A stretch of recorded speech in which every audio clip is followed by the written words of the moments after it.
Imagine a world where the question that hangs in the air is not whether humanity is alone in the universe, but whether we are truly the first intelligent civilization on Earth.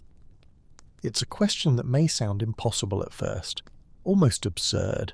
After all, civilization as we understand it is marked by the unmistakable signs of human development.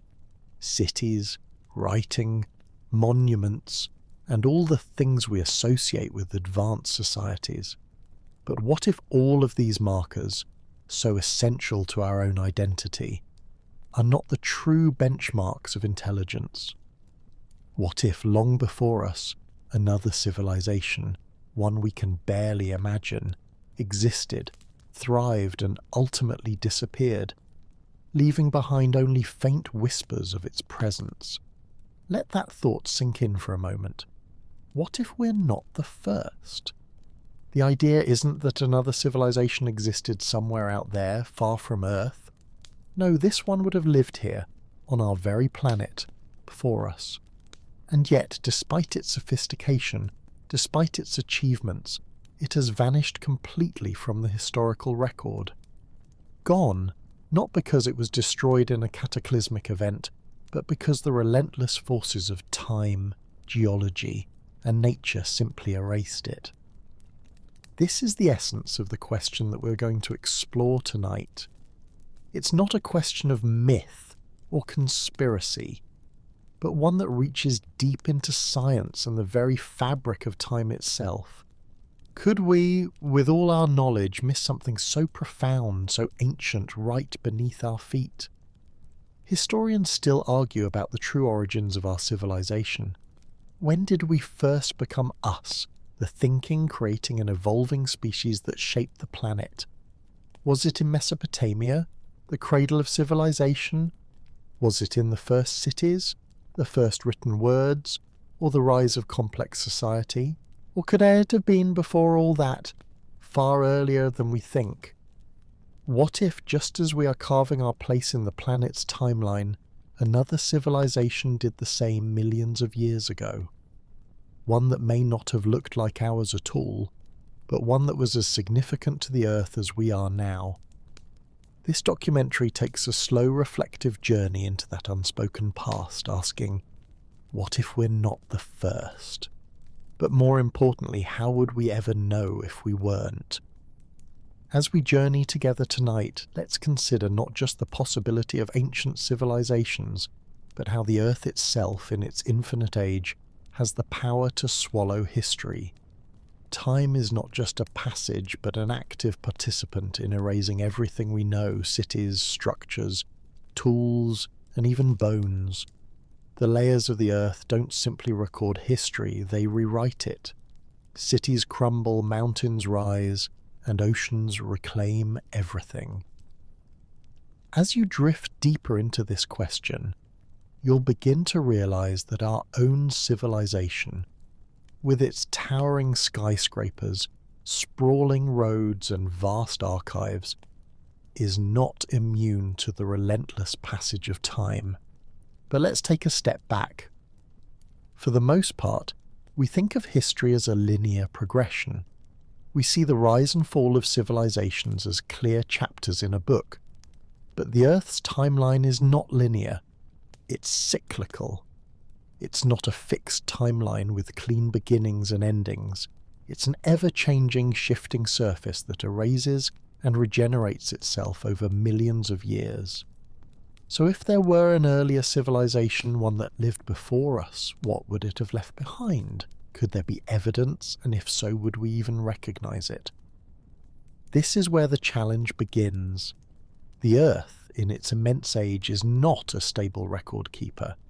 It is a recycler, a vast machine that grinds down everything in its path. Cities that once dominated the landscape are now dust, reshaped by erosion, tectonic movements, and the unyielding forces of nature. This isn't a fiction or a scenario cooked up by conspiracy theorists. This is what happens on a geological scale. The planet has a way of resetting itself. Even the most advanced structures, the most intricate technologies, would eventually be swallowed whole by the earth, their traces reduced to nothing more than fragments. Now, let's delve into this question further. If we're not the first, what would we even be looking for? What would be left behind? The answer is complex, because what we consider civilization is not necessarily what an ancient civilization might have looked like. We tend to think of civilization in terms of monumental structures, pyramids, cities, and monuments that stand the test of time. But what if this past civilization didn't use stone or metal the way we do? What if they had a technology or a system of organization that didn't leave behind physical traces at all? Historians, archaeologists, and geologists have long wondered about this very possibility. If a civilization existed millions of years ago, could it have been so different from our own that it left no evidence of its existence?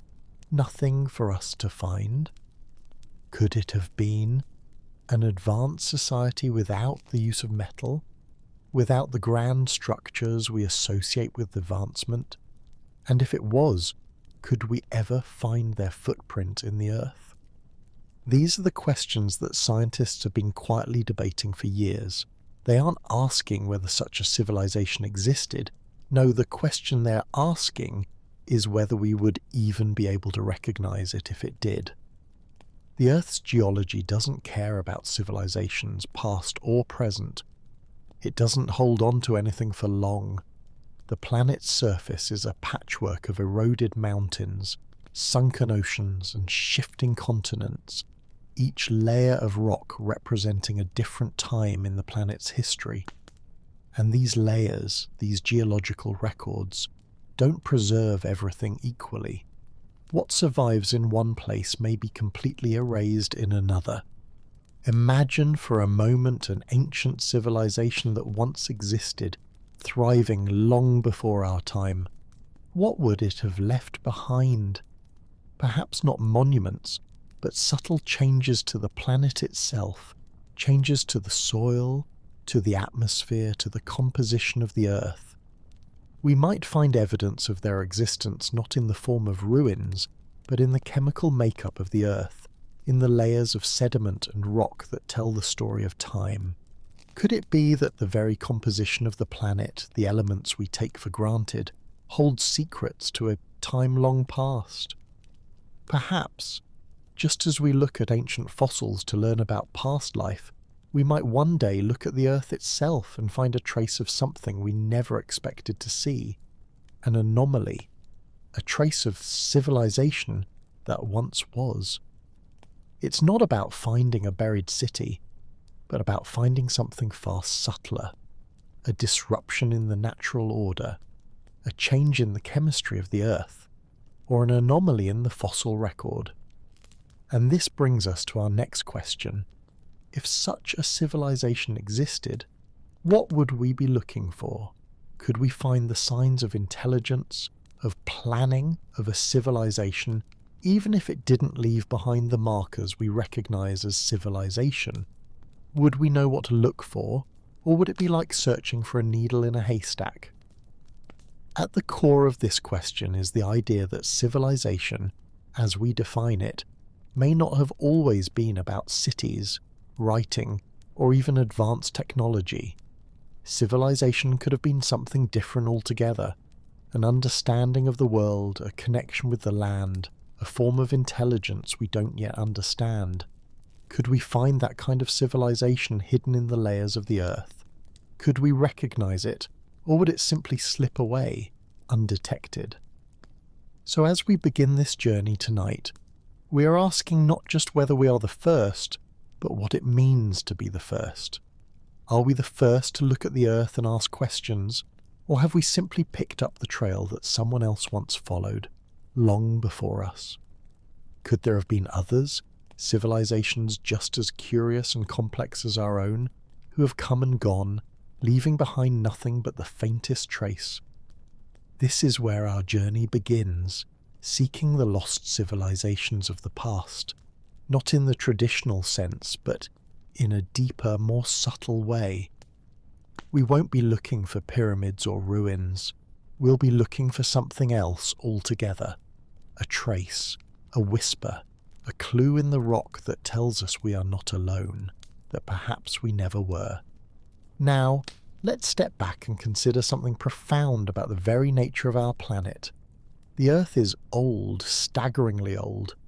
When we say that the Earth is 4.5 billion years old, we are not speaking in the realm of human time, but in the vast stretches of geological time that dwarf anything our species has known.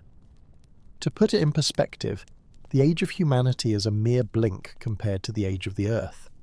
The oldest human civilizations we know of, those in Mesopotamia, Egypt and the Indus Valley, are barely 1,000 years old.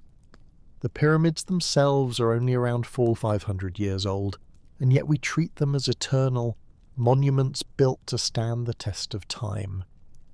But if we push back further beyond the ice ages, the rise of the dinosaurs, and back to the first life forms that crawled from the primordial oceans, we find something startling. The planet's history stretches far beyond our imaginations. To understand the true scale of the Earth's history, we need to forget about human time entirely.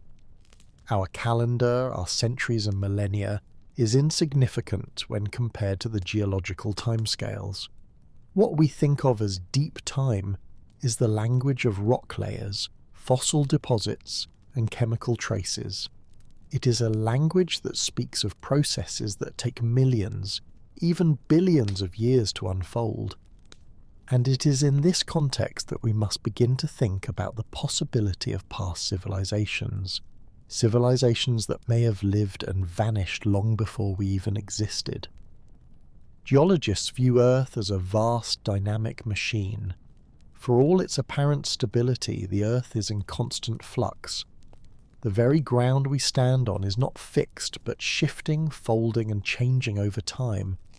Tectonic plates drift across the surface like enormous jigsaw pieces, colliding to create mountains, opening deep ocean trenches and submerging what was once land. The landscape itself is being reformed continuously as the Earth's crust is churned, eroded, and recycled. This process is slow, but it is unstoppable. It can take millions of years for a mountain to rise, only to crumble away under the forces of wind and rain. But it's not just mountains and oceans that shift. Time itself is a force, one that leaves an indelible mark on everything it touches. The planet doesn't just record its history in a neat sequence of events, it erases it. Layers of rock, sediment, and organic material are laid down over eons, but the processes of erosion and subduction, the downward folding of the Earth's crust, destroy as much as they preserve. If there were civilizations on Earth long before us, their traces would have to contend with this powerful force. Just as the world's highest peaks eventually return to dust, so too would anything our ancestors left behind. Nothing, not even the most advanced civilization, could escape the grinding cycle of time. Think of it like this. If we were to look at the Earth from a distance, let's say from space, we would see only the surface. A few mountains would rise above the horizon, and the oceans would stretch endlessly in their blues and greens. But beneath the surface, beneath the soil, beneath the rock layers, the real story of the Earth is unfolding. It's in the deep time, in the process of erosion, where we might find hints of something much older, something we can barely imagine. The question then becomes, if there was once an advanced civilization, one that rose and fell millions of years ago, how much of it would have been erased? How much could have survived at all? The geological processes that govern our planet are not just destructive, they are also incredibly efficient recyclers. Everything that once was, cities, forests, and even oceans, is eventually broken down and reformed. What remains is often not the physical evidence we'd expect. Bone, wood, metal, even stone given enough time can be eroded, melted, or buried beneath the Earth's surface. In the end, all that is left might be a subtle trace, a chemical signature, or a slight anomaly in the Earth's rock layers. But those traces could be nearly impossible to detect unless we understand the processes that would have allowed them to survive. Take, for example, the fossil record. Fossils are incredibly rare. While we often think of fossils as clear, definitive remnants of past life, they are actually the exception, not the rule. Fossilization requires a specific set of circumstances: rapid burial, mineral replacement, and protection from decay. It's a delicate process, and even then, only the hard parts of an organism, bones, shells, teeth, are likely to survive. Soft tissues like skin and organs are typically lost to the ravages of time. This is why the fossil record is often incomplete, leaving gaps where whole periods of life have vanished without a trace. But what if an advanced civilization didn't leave behind fossils, at least not in the way we expect? What if their technologies, their society, were so different from ours that they didn't build cities from stone or use metal to construct machines? What if they didn't leave behind the hard, durable artifacts that are so central to our understanding of ancient cultures? Could they still have left something behind?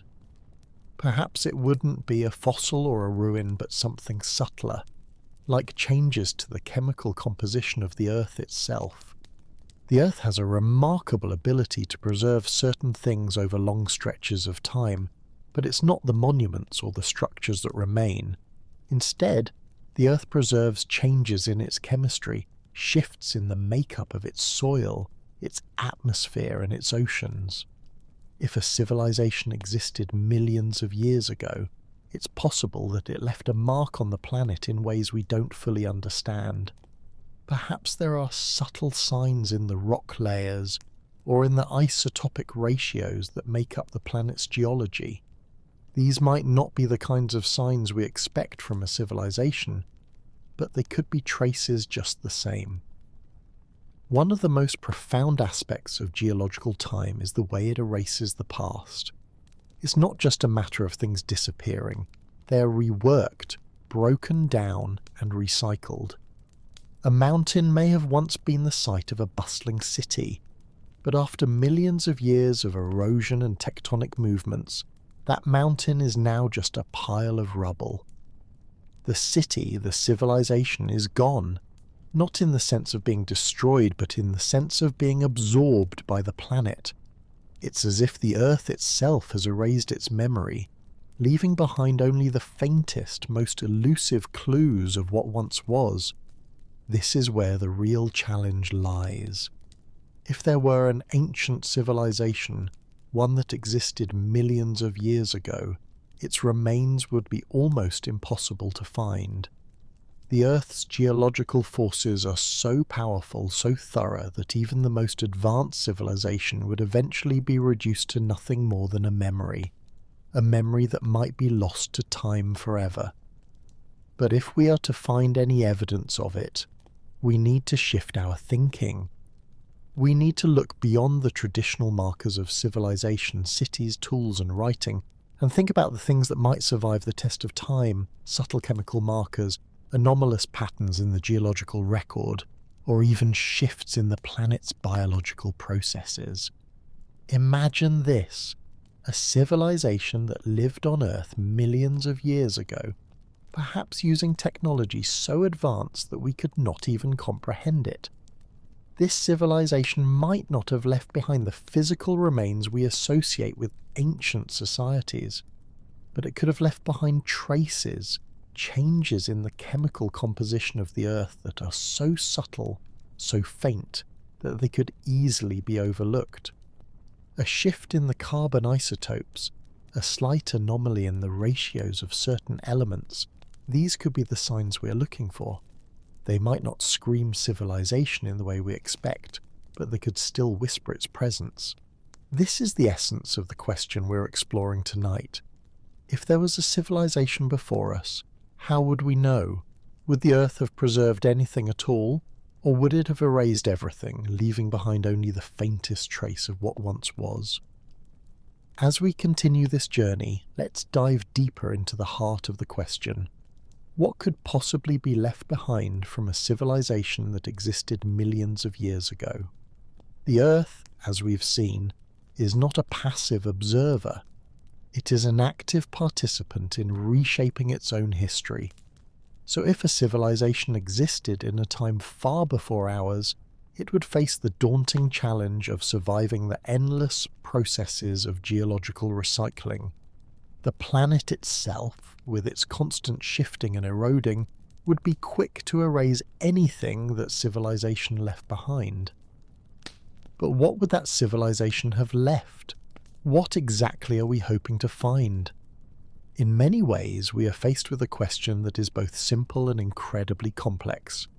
How do we recognize the evidence of something that may have disappeared without a trace? To answer this, we need to think differently about the kinds of evidence that might endure for millions of years. We have to think beyond the obvious, stone tools, metal artifacts, and towering monuments, and consider what could survive in a world that continually buries and recycles the past. The answer might be subtle, much more subtle than we're used to thinking. Evidence from a past civilization might not come in the form of an ancient city or a gleaming statue. It might be found in the very composition of the Earth itself, the chemical shifts, the patterns in sediment, the slight anomalies in rock layers that don't match the natural processes we understand. These could be the faint traces of a civilization, invisible to the naked eye but detectable with the right tools and knowledge. Take, for instance, the chemical signatures left behind by industrial activity. Even today, we know that human civilization is leaving its mark on the planet's geology. The burning of fossil fuels, the production of plastics, and the widespread use of rare elements are all contributing to shifts in the Earth's chemistry. In fact, some scientists argue that we have already entered a new geological epoch, the Anthropocene, marked by human activity. The question is, could a past civilization have done something similar, altering the planet in ways that are now invisible but might have left faint chemical signatures in the rock layers? Consider the story of our own civilization, the carbon emissions we've released into the atmosphere, the plastics we've created, and the rare metals we've mined and discarded.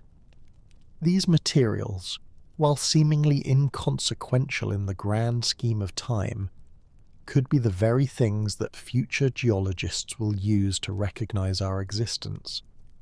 We are changing the composition of the Earth's atmosphere and oceans, and those changes are being recorded in layers of sediment and rock. But what if another civilization did the same millions of years ago? Could their chemical byproducts have left behind a trace that would still be detectable today? The key here is understanding how these changes might persist over time. Some synthetic materials, like plastics, degrade very slowly. Microplastics, for instance, have already been found in sediments from the ocean floor and even in the air. These materials could survive for millions of years, potentially providing a marker for a civilization that existed long before ours.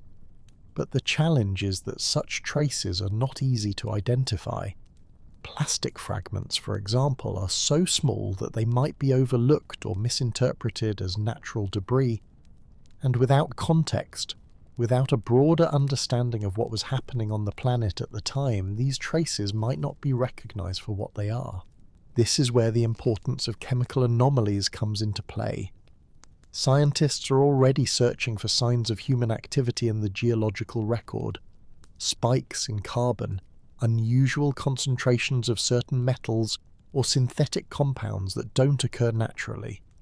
These anomalies, if found in ancient sediments, could point to a civilization that existed long before ours. But how do we recognize them as evidence of intelligence?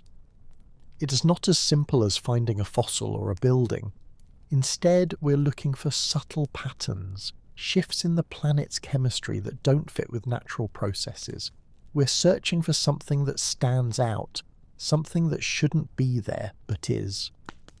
Now, think about this. What if the traces of this ancient civilization were not chemical at all, but biological? Could a civilization have altered the environment in such a way that it left a permanent imprint on the Earth's ecosystems? We know that human activity has already caused significant changes to biodiversity, ecosystems, and even the climate. But could an ancient civilization have had a similar impact? Could they have reshaped the planet's ecology in a way that left behind a signature, one that we might only recognize today by examining the Earth's shifting landscapes and ecosystems? In this case, the evidence might not be found in the traditional sense, in fossils or ruins, but in the very fabric of the planet itself. We might look for signs of a civilization in the altered patterns of plant and animal life, in the way ecosystems were shaped by their actions. We could look for evidence of agriculture, for instance, or for the domestication of plants and animals, but again, the challenge would be in identifying these signs. A civilization that lived millions of years ago might not have left behind the same kind of agricultural evidence we see today. Their crops might have been different. Their domesticated animals might not have been the same species we recognize now, and the plants they cultivated might have been erased from the fossil record by time and environmental changes. This is where the real difficulty lies. The Earth's natural processes are so powerful, so efficient at recycling the past, that even the most significant changes can fade away. A civilization that lived and altered the planet millions of years ago might have left behind only the faintest trace, one that's barely detectable to our current understanding of the world. It's possible that the signs of their existence are right beneath our feet, hidden in plain sight but too subtle for us to recognize. And yet, despite these challenges, there is hope. The search for ancient civilizations, the search for lost histories, is not an impossible quest. It is a quest that requires us to think differently, to see the world not just through the lens of stone and metal, but through the lens of the Earth itself. We must look beyond what we know, beyond what we expect, and open our minds to the possibility that the traces of ancient civilizations are not always what they seem. They may not be in the form of ruins or artifacts, but in the changes they left behind in the planet's chemistry, in its ecosystems, in its very geology. As we continue our journey, we must remember that the Earth is not a simple static place. It is dynamic, ever-changing, and always erasing the past. And yet, even as it erases, it preserves. It preserves traces, not in the way we expect, but in ways that might take us decades, centuries, or even millennia to understand. The traces of a lost civilization may not be immediately obvious, but they may be there, waiting to be discovered. The question then is not whether we will find them, but whether we are prepared to recognize them when we do. Because if we are truly not the first civilization on Earth, if someone else came before us, then the Earth may already be whispering their story to us, and it may be up to us to listen carefully enough to hear it.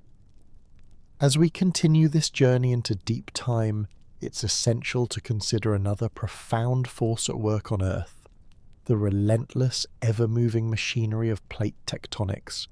This process, which reshapes the Earth's surface at a scale we can scarcely comprehend, plays a pivotal role in erasing evidence of past civilizations, if indeed any such civilizations ever existed.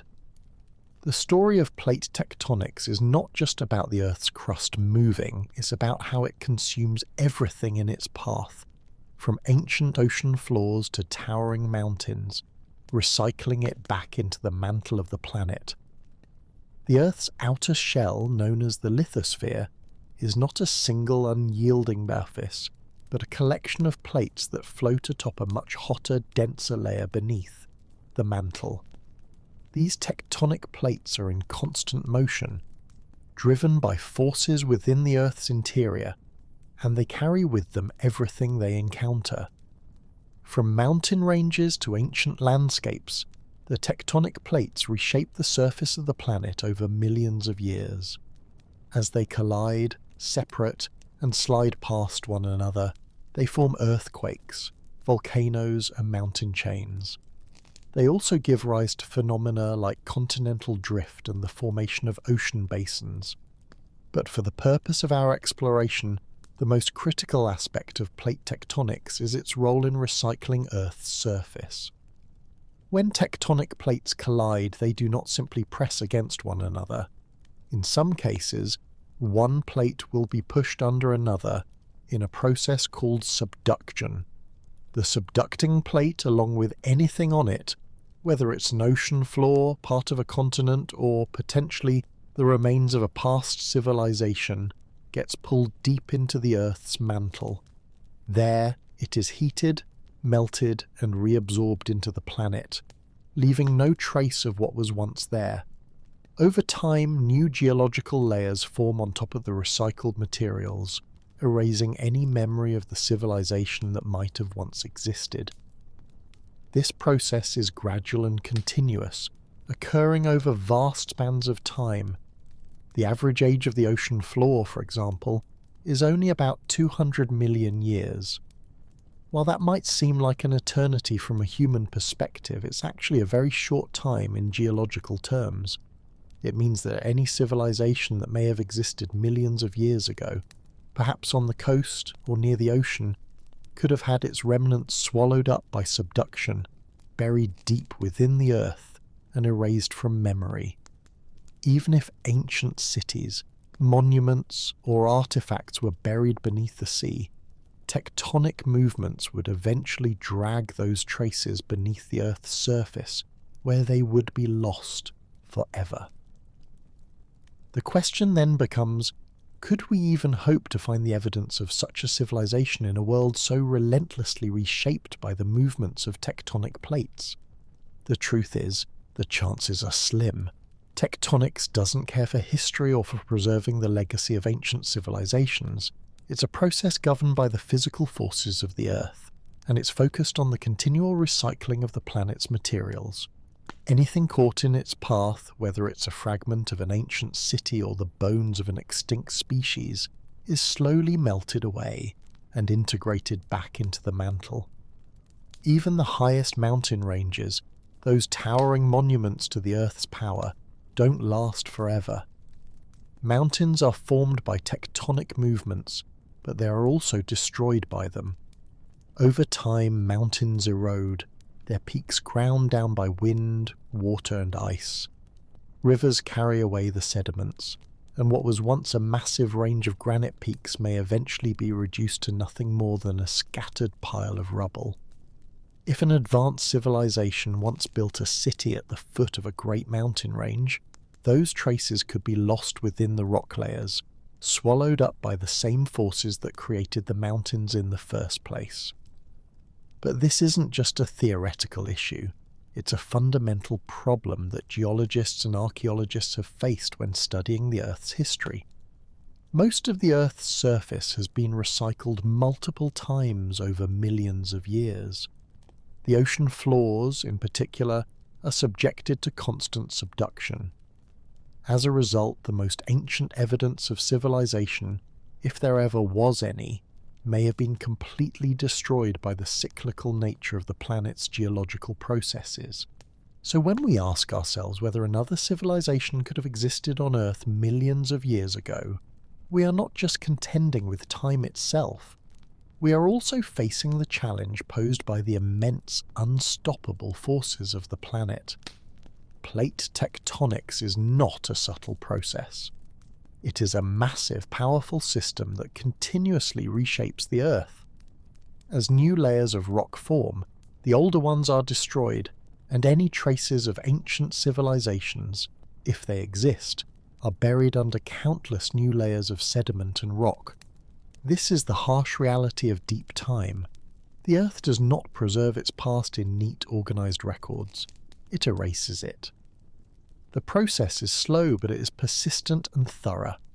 And as much as we might hope to find evidence of a civilization from millions of years ago, The truth is that the Earth's geology is likely to have obliterated anything that once existed.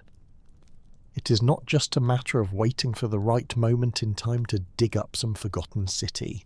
It's about the fact that the planet has already moved on, erasing the past as it continues to shift and evolve. Yet, despite this overwhelming evidence, there remains the faintest hope, one that we must hold on to even as we confront the crushing weight of geological time. There are places on Earth where the forces of tectonics are less powerful, less invasive. The Earth's surface is not uniform, and there are regions that have remained relatively stable for long periods of time. These areas, often called tectonically stable regions, are where we might stand the best chance of finding evidence of past civilizations. In these regions, geological activity is slower, and the effects of erosion are less intense.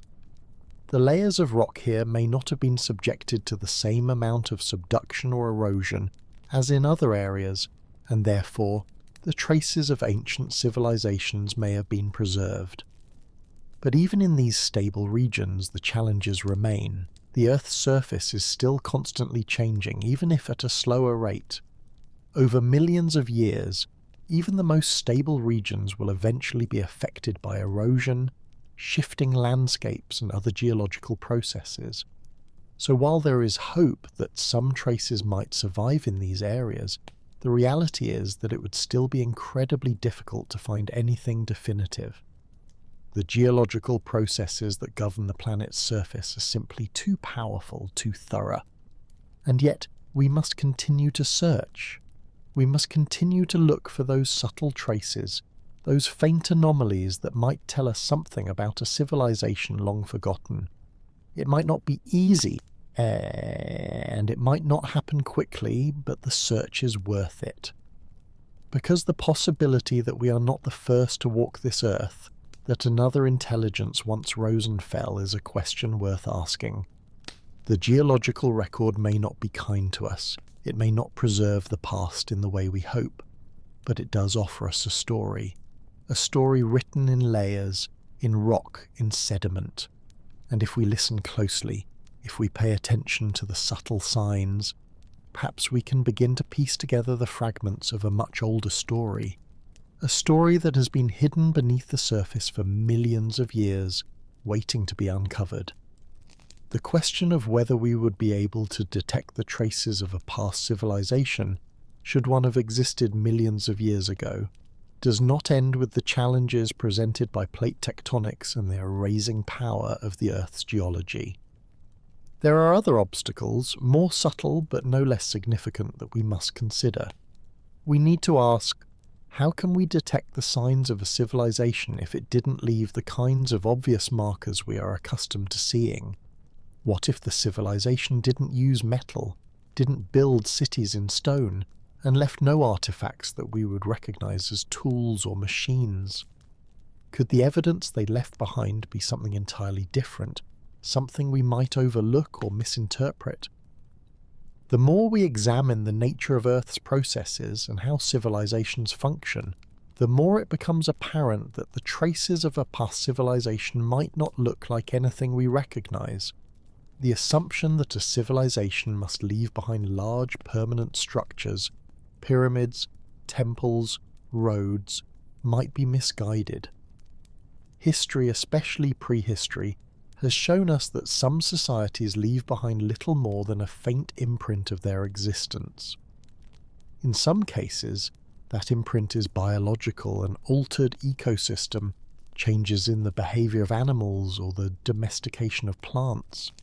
In other cases, it might be chemical, a shift in the composition of the atmosphere, the soil, or even the oceans. But how would we even know what to look for? Let's start with the idea of a civilization that did not use metal. For most of human history, metal was the material that defined technological progress. The Stone Age, the Bronze Age, the Iron Age, these are all markers of civilization based on the use of metal. Metal tools, metal weapons, and metal structures have left an undeniable legacy. Yet this narrow view of progress assumes that metal is the only way to measure civilization's advancement. What if a civilization existed without ever needing to smelt ore, forge metal, or build with the tools we consider essential? Consider the possibility of a society that crafted its tools and structures from organic materials: wood, bone, plant fibers, and leather. These materials, while useful and efficient, decompose far more quickly than stone or metal. In fact, organic materials are some of the first to disappear when subjected to the forces of erosion and time. Once a wooden structure or a bone tool is exposed to the elements, it is only a matter of time before it disintegrates. Even if such a civilization existed in an environment that favoured preservation, say in a desert or in ice, its remains would be hard to detect and even harder to identify as part of a once thriving culture.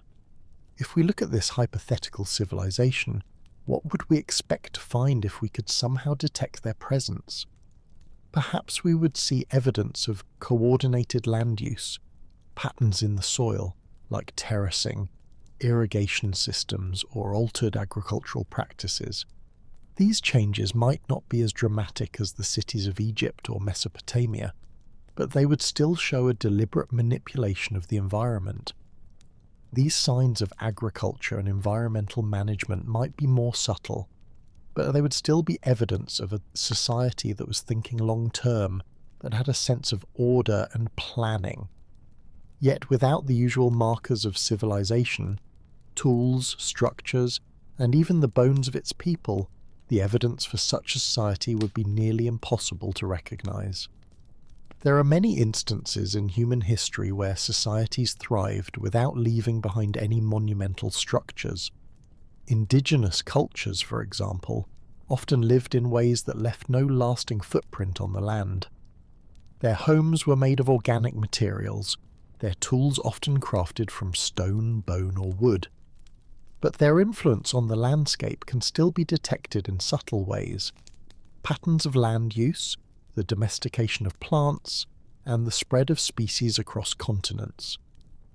If we look deeper into this possibility, we have to ask, could there have been a civilization so advanced in its understanding of the natural world that it didn't rely on stone, metal, or architecture to define its success? Could they have cultivated a rich culture based on knowledge of the stars, of plants, of animals, without leaving behind the kinds of physical remains we associate with progress? But this brings us to another issue. Even if such a civilization existed, would we be able to detect the biological changes they might have made to the Earth? When humans arrived in new regions, they often altered the ecosystems, introducing domesticated animals, cultivating crops, and reshaping the land to suit their needs. This is something we can detect in the archaeological record through the remains of plants and animals. But if a civilization existed millions of years ago, one that didn't use metal, didn't leave behind stone structures, could their impact on the planet's ecology be detected? One example of this might be the domestication of plants and animals. While we know that humans domesticated various species to create stable food sources, what if a non-human civilization did something similar? What if they bred animals for particular traits, or cultivated plants in a way that changed their genetic makeup? Over millions of years, these species might have become so ingrained in the environment that we would fail to recognize them as the result of an intelligent society's intervention. The domestication of plants and animals could leave a mark on the planet's biodiversity that survives long after the civilization itself has vanished. In the absence of physical structures or tools, it might be these small biological markers that could give us a glimpse into the existence of such a civilization. We might find remnants of crops in ancient soils, the remains of animals that have been domesticated or selectively bred, or even fossilized pollen from plants that were once cultivated by humans or another intelligent species. These traces, though small, would represent the kind of civilization we're imagining. A society that lived lightly on the land, that altered the world around them without leaving behind the grand monuments we expect to see. But again, this is where the problem arises. How do we identify these traces as signs of intelligence? A plant species growing far from its native home might seem unusual, but without context, it could just be the result of natural migration, not human intervention. A shift in the composition of an ancient ecosystem could be attributed to a variety of natural causes: climate change, volcanic activity, or even the introduction of invasive species. And without the context of tools, writing, or other obvious signs of a civilization, it would be difficult to say with certainty that these changes were the result of an intelligent society. This is why the search for evidence of a lost civilization becomes so challenging. It's not just about finding ruins or artifacts. It's about detecting patterns, biological, chemical, and ecological, that point to the influence of an intelligence we might not recognize. These signs might not be obvious at first glance, and without the tools to identify them, we might miss them entirely. What if the civilization we're looking for didn't build cities, didn't create monumental architecture, but instead focused on understanding and shaping the world around them in more subtle ways? Could their traces still be there, waiting for us to find them? We must also consider that even if we were to find these subtle markers, it would be nearly impossible to interpret them without the proper context. The Earth's history is full of anomalies, shifts in isotopic ratios, strange patterns in sediment layers, unusual fossil findings that remain unexplained because they don't fit with current scientific models. It's possible that we've already found some of these traces without realizing their significance. The challenge is recognizing them for what they are: signs of a civilization that has long since vanished, leaving behind only the faintest echoes of its existence. In the end, the search for a past civilization is not just about looking for the obvious markers, cities, tools, or bones. It's about recognizing the subtle traces that might be left behind in the Earth's ecosystems, its chemistry, and its geology.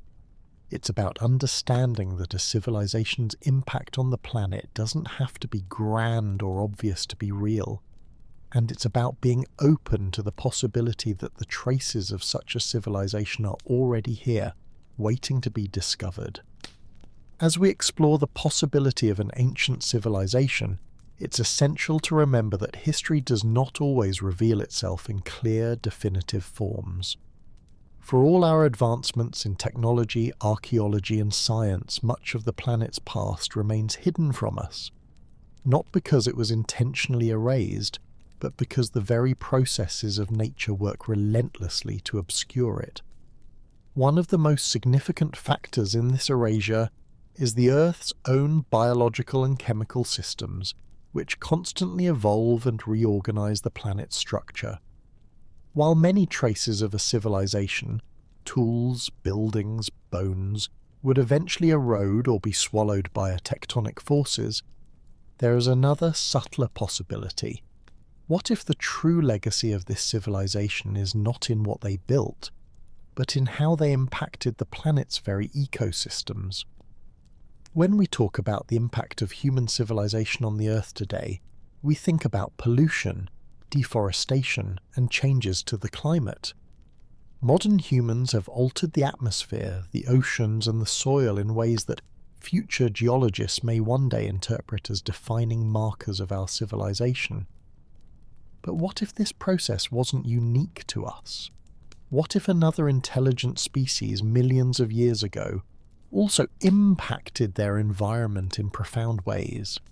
Could their changes to the planet's ecosystems, however subtle or indirect, be the traces they left behind?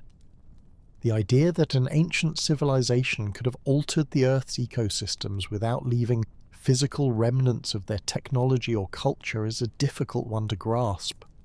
We're accustomed to seeing civilization in terms of monumental structures, massive stone buildings, cities, roads. But what if an ancient civilization never built in stone or metal, and instead relied on organic materials, adapting to the natural world without leaving large permanent structures behind? How would we know if they had made significant alterations to the planet's biology, its climate, or its ecosystems? The most significant clue may lie in the concept of biosignatures, subtle, lasting changes to the Earth's biological systems that reflect the influence of intelligent life. These biosignatures are not the obvious remnants of a civilization, but the small, persistent changes they could have made to the world around them. For example, consider the domestication of plants and animals. The practice of selectively breeding crops and livestock is one of the clearest ways that humans have altered the natural world. But what if an earlier civilization had done something similar, long before we even knew how to write or build cities? Could the domesticated species they cultivated or the altered landscapes they created still be with us today, lurking beneath the surface? Even without direct evidence of tools or buildings, we can detect the impact of ancient societies in the forms of plant species that have been introduced or spread beyond their native regions. We can trace the origins of agricultural practices by examining ancient soil layers for signs of domesticated crops, changes in plant diversity, or even chemical traces left behind by fertilizers or irrigation. These alterations to the landscape would have been subtle at first, gradually building up over time, until they became an undeniable part of the planet's ecological makeup. The same goes for the domestication of animals. It is possible that a past civilization, in its quest for food security, could have domesticated animals, creating breeds that did not exist in the wild. The remains of these animals, bones, teeth, and other organic material, may still be buried in the soil, offering a clue to the civilization's existence. However, recognizing these biosignatures is no easy task. For one, most of the Earth's surface has been reworked by the forces of nature. As mountains erode and rivers carve new channels, the evidence of ancient agriculture or domesticated species could be swept away, scattered, or buried deep beneath newer layers of soil. In addition, some of the most important ecological signatures, like those of early farming societies, may be so subtle that they could be easily overlooked or mistaken for natural processes. Even today we see changes in the landscape that we associate with human activity, altered patterns of plant growth, changes in soil fertility, and the spread of certain species. But without recognizing the historical context, these changes could be attributed to natural shifts in climate or other ecological factors. And it's not just agriculture or domestication that we need to consider. A more widespread and potentially more subtle impact could have been on the planet's atmosphere and climate. The burning of fossil fuels and the clearing of land for agriculture are the primary ways humans have affected the Earth's climate. But what if an ancient civilization had also influenced the planet's climate? The idea that early societies could have altered the global environment seems far-fetched, but it's worth considering. We know that civilizations have historically been able to influence their local environment on a large scale. Deforestation, irrigation, and mining are all examples of human activities that have altered the Earth's surface and ecosystems. But could a civilization that existed millions of years ago have had a similar impact, creating changes to the Earth's climate and atmosphere that persist to this day? For example, consider the geochemical markers left behind by the Industrial Revolution. The burning of fossil fuels has altered the composition of the atmosphere, increasing levels of carbon dioxide and other greenhouse gases. These changes have been recorded in the Earth's ice cores and sediment layers, and they provide a clear record of human impact on the planet's climate. If a similar civilization existed millions of years ago, could they have produced similar changes to the atmosphere? Could their activities have created a permanent signature in the geological record that we could detect today? The answer, again, is not straightforward. The Earth's climate is shaped by many factors, and it is incredibly difficult to isolate the impact of a single civilization, particularly one that lived so long ago. In addition, the Earth's atmosphere is constantly changing, with volcanic eruptions, natural climate shifts, and other factors contributing to the composition of the air. This means that identifying the impact of a past civilization on the Earth's climate would require an extraordinary amount of data, context, and analysis. Even if we did detect anomalies in the atmosphere or in the chemical makeup of ancient sediments, we would still need to ask whether these changes were the result of natural processes or the influence of an intelligent civilization. But perhaps the most significant challenge in detecting the influence of ancient civilizations is our own biases. As humans, we tend to think of intelligence in terms of what we know, cities, tools, language, and written records. We expect civilizations to leave behind physical evidence of their existence. But what if the evidence we are looking for is not physical at all?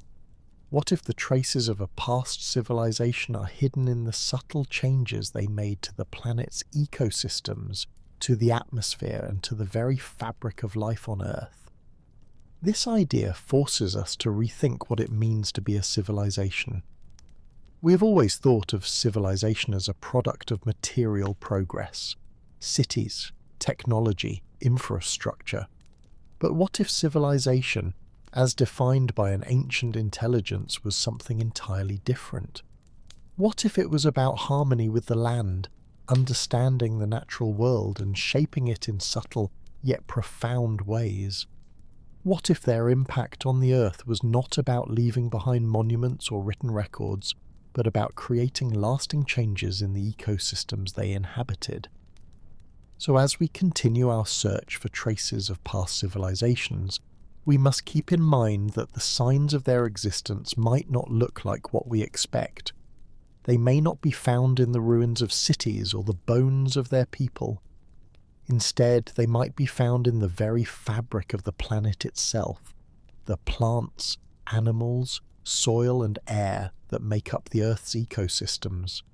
These biosignatures, while subtle, could be the key to understanding the legacy of an ancient civilization, one that might have come and gone long before we even began to ask the question, are we the first? As we move deeper into our journey, it's time to consider an idea that challenges our assumptions about intelligence and civilization. What if the remnants of a lost civilization were not left in the form of stone, metal, or biological markers, but instead in something far subtler, like a shift in the Earth's very chemistry? In the past few sections, we've explored how the planet's surface constantly erases and reworks the past, from the relentless force of plate tectonics to the slow recycling of materials. But in all of this, there's an underlying thread. Civilization, as we define it, might not have to conform to the expectations we have about what it looks like. Could intelligence leave a mark that doesn't immediately scream civilization, but rather quietly shifts the planet's geology in a detectable way? When we think about the geological record, we often imagine the fossils of dinosaurs or the remnants of ancient volcanoes. We think about layers of rock and sediment that record the gradual passage of time. But in reality, the Earth's chemistry, its atmosphere, its oceans, and its soils holds much more than just evidence of biological life. It holds the potential for chemical fingerprints that tell us about the past in ways we haven't yet fully explored. Could traces of an advanced, non-human civilization exist in the very fabric of the Earth's chemistry, waiting to be uncovered? One of the most compelling ideas comes from a study of human influence on the planet. As we've already discussed, human civilization has left a noticeable impact on the Earth's atmosphere and climate, which scientists have named the Anthropocene. the proposed geological epoch that marks humanity's lasting influence on the Earth. But what if this wasn't the first time a civilization had left such an imprint on the planet? If an ancient civilization existed long before humans, could they have left behind chemical traces that are still detectable today, buried beneath layers of rock and sediment? And if so, could we recognize them as evidence of intelligence? The key here lies in understanding the types of chemical markers that are left behind by industrial activity. In our own time, we have created a world filled with synthetic chemicals, plastics, pesticides, pharmaceuticals that are not naturally occurring. These substances have been deposited into soils, rivers, and oceans, and their traces can be found in sediments that are millions of years old. Could a past civilization have done something similar? Could they have created synthetic materials or altered the composition of the atmosphere in a way that would leave a detectable chemical signature? Scientists are already using this line of thinking to search for evidence of past industrial civilizations on Earth. They look for anomalies in the chemical makeup of ancient sediments, unusual concentrations of elements, ratios of isotopes, and even synthetic molecules that do not occur naturally. For example, the burning of fossil fuels during the Industrial Revolution has altered the composition of the atmosphere, leaving a distinct fingerprint in the Earth's ice cores and sediment layers. This shift in carbon isotope ratios, which is associated with the widespread burning of coal and oil, has been recorded in the planet's geological history. If a similar civilization had existed millions of years ago, could they have left behind a similar trail, one that was less obvious than a city or a tool, but just as detectable? To understand how such chemical traces might survive, we need to look at how geologists study the Earth's past. Much of what we know about ancient life comes from studying the chemical composition of rocks and sediments. By analysing the ratios of different isotopes, carbon, oxygen, nitrogen, sulfur and others, scientists can determine the conditions of the Earth's atmosphere, oceans and biosphere at different points in time. These chemical markers provide clues about the planet's climate, its ecosystems, and its geology. But what if these chemical signatures could also reveal something about the activities of a past civilization? Something subtle, hidden beneath the layers of time. The challenge lies in distinguishing between natural and artificial changes. The Earth has undergone many natural transformations throughout its history. Volcanic eruptions, meteorite impacts, and even changes in the Earth's orbit and axial tilt can alter the planet's chemistry. These events can leave behind chemical markers that look very similar to those left by industrial activity. For example, volcanic eruptions release large amounts of carbon dioxide and other gases into the atmosphere, changing the composition of the air and leaving a detectable chemical signature in the Earth's sediment. In this sense, distinguishing between natural and artificial chemical changes can be tricky, especially if the traces of an ancient civilization are faint and subtle. Yet the search for these chemical markers is not futile.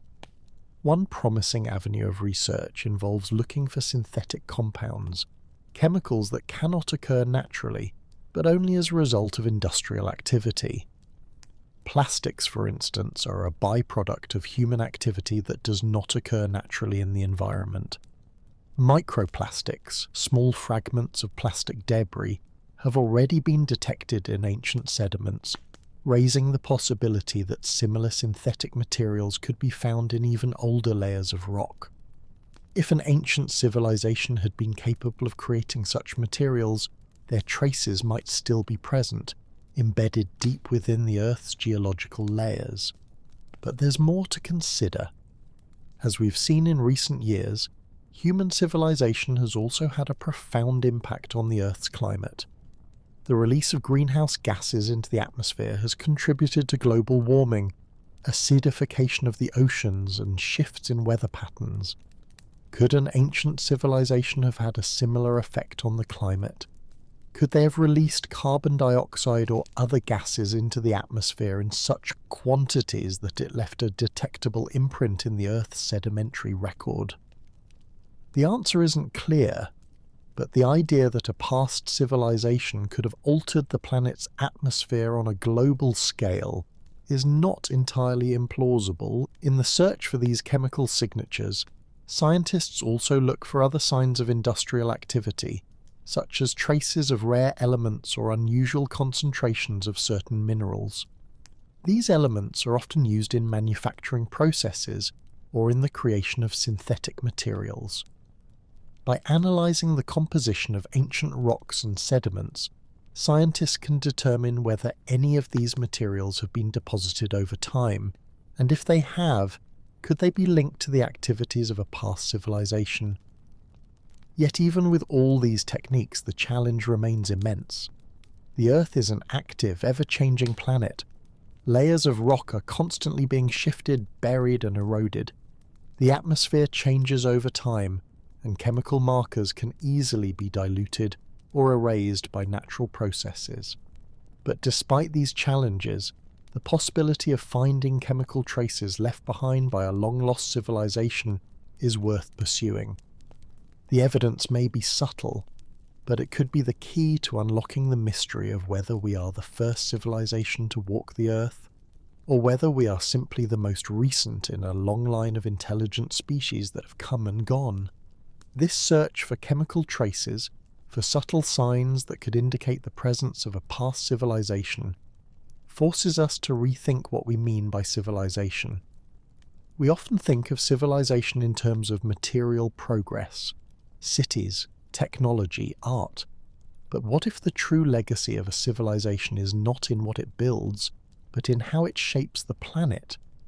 What if intelligence, instead of leaving behind monuments, leaves behind subtle changes in the Earth's ecosystems, its chemistry and its climate?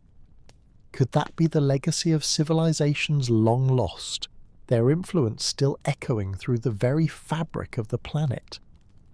We continue this exploration, not with the expectation of finding a lost city or a great monument, but with the understanding that sometimes the most profound traces of a civilization are the ones that are hardest to detect. They are the subtle shifts in the Earth's chemistry, the quiet marks left on the planet's atmosphere and biosphere, marks that may be invisible to the naked eye, but that carry the story of a civilization's rise and fall hidden beneath the surface of time. As we dig deeper into the concept of lost civilizations, there's another layer we must consider: the possibility that these civilizations left no physical evidence behind at all. If an ancient civilization existed, but didn't leave behind tools, buildings, or the usual markers we associate with advancement, could it still have left a trace? This question challenges our very definition of what it means to be a civilization, and it takes us into some unexpected and fascinating territory. The deeper we go into the history of life on Earth, the more we realize that intelligence, culture, and society don't always need to leave monumental structures to prove their existence. In fact, these signs may be much subtler and more difficult to identify than we've ever imagined. What if the civilization we're looking for didn't use tools made of metal or stone? What if their intelligence manifested in ways that were entirely different from what we consider technological progress? Imagine a civilization that didn't prioritize material culture or the creation of grand monuments. Instead, their progress might have been rooted in an entirely different kind of connection to their environment. Perhaps they lived in harmony with nature in ways that allowed them to go unnoticed by the geological processes that erase the past. Their legacy may not lie in the buildings they left behind, but in the subtle shifts they made to the environment, to animal and plant life, to the very fabric of the Earth's ecosystems. In the absence of the usual physical traces of a civilization, no stone temples, no towering cities, how would we even recognize such a society? This idea forces us to reconsider what it means to be civilized. Historically, we've defined civilization by its ability to construct cities, build infrastructure, develop writing systems, and leave behind a wealth of artifacts. But what if an ancient civilization didn't need to build monuments or write down their history in the way we do? What if they didn't need to manipulate metals, construct huge buildings, or develop technology in the way we define progress? Could they still be considered a civilization, even if their traces were invisible to us? Consider some of the earliest human societies. The first humans didn't build cities. They lived in small, mobile groups and left no written records. Yet we consider these early humans to be part of our cultural heritage. In a way, their culture was not defined by their physical structures, but by their way of life, their ability to adapt to their environment, to pass down knowledge, and to communicate with one another. If such basic societies could be considered civilizations, then it's possible that an ancient society with similar characteristics, perhaps without the need for grand monuments, could also be called a civilization, even if it left behind no trace of its existence except in the changes it made to the environment. In this context, the question of lost civilizations becomes less about looking for cities or artifacts, and more about identifying the subtle traces they might have left on the planet's biology, climate, and geography. In a world where we think of civilization as something defined by physical structures, we are confronted with the idea that the most profound evidence of a civilization's existence could be something invisible, like a shift in the composition of the soil or the introduction of a new species of plant or animal. Let's consider another scenario. A civilization that lived for thousands or even millions of years, but did so without creating monuments or writing. Perhaps this civilization learned to manipulate its environment in ways that didn't leave physical traces, such as altering the patterns of plant growth, controlling fire to shape the land, or cultivating plants and animals for sustenance. These practices might not have left behind grand structures or easily identifiable tools, but they would still have changed the world in ways that could be detected through the fossil record, in the layers of soil, or in the patterns of ecosystems that have been shaped by human intervention. One of the clearest examples of this is the development of agriculture. While early agriculture didn't leave behind the kind of monumental architecture we associate with civilizations, it dramatically altered the landscape, reshaping ecosystems and the environment. Early farmers began to manipulate plants, selectively breeding crops, and changing the soil to suit their needs. This shift from hunting and gathering to farming, which took place around 10,000 years ago, left a permanent mark on the earth. Yet the legacy of early agriculture didn't look like a city. It was found in the soil, in the changed ecosystems, and in the domesticated crops that spread across the planet. What if a similar process occurred millions of years ago, in a civilization that didn't build cities or leave behind grand structures, but instead focused on altering the Earth's ecosystems? Perhaps they planted crops in ways we don't recognize, bred animals for specific traits, or modified the land for sustainable living. The evidence of such a civilization would be harder to find, but it would still be there, hidden in the landscape itself. Over millions of years, the changes they made to the Earth could have been absorbed into the planet's ecology, leaving no obvious trace of their civilization, but still influencing the world around them. But even with this possibility, the challenge remains. How would we identify the evidence of such a civilization? The subtle traces they left behind would be easy to overlook, especially if we're focused on finding the traditional markers of civilization: stone tools, buildings, and monuments.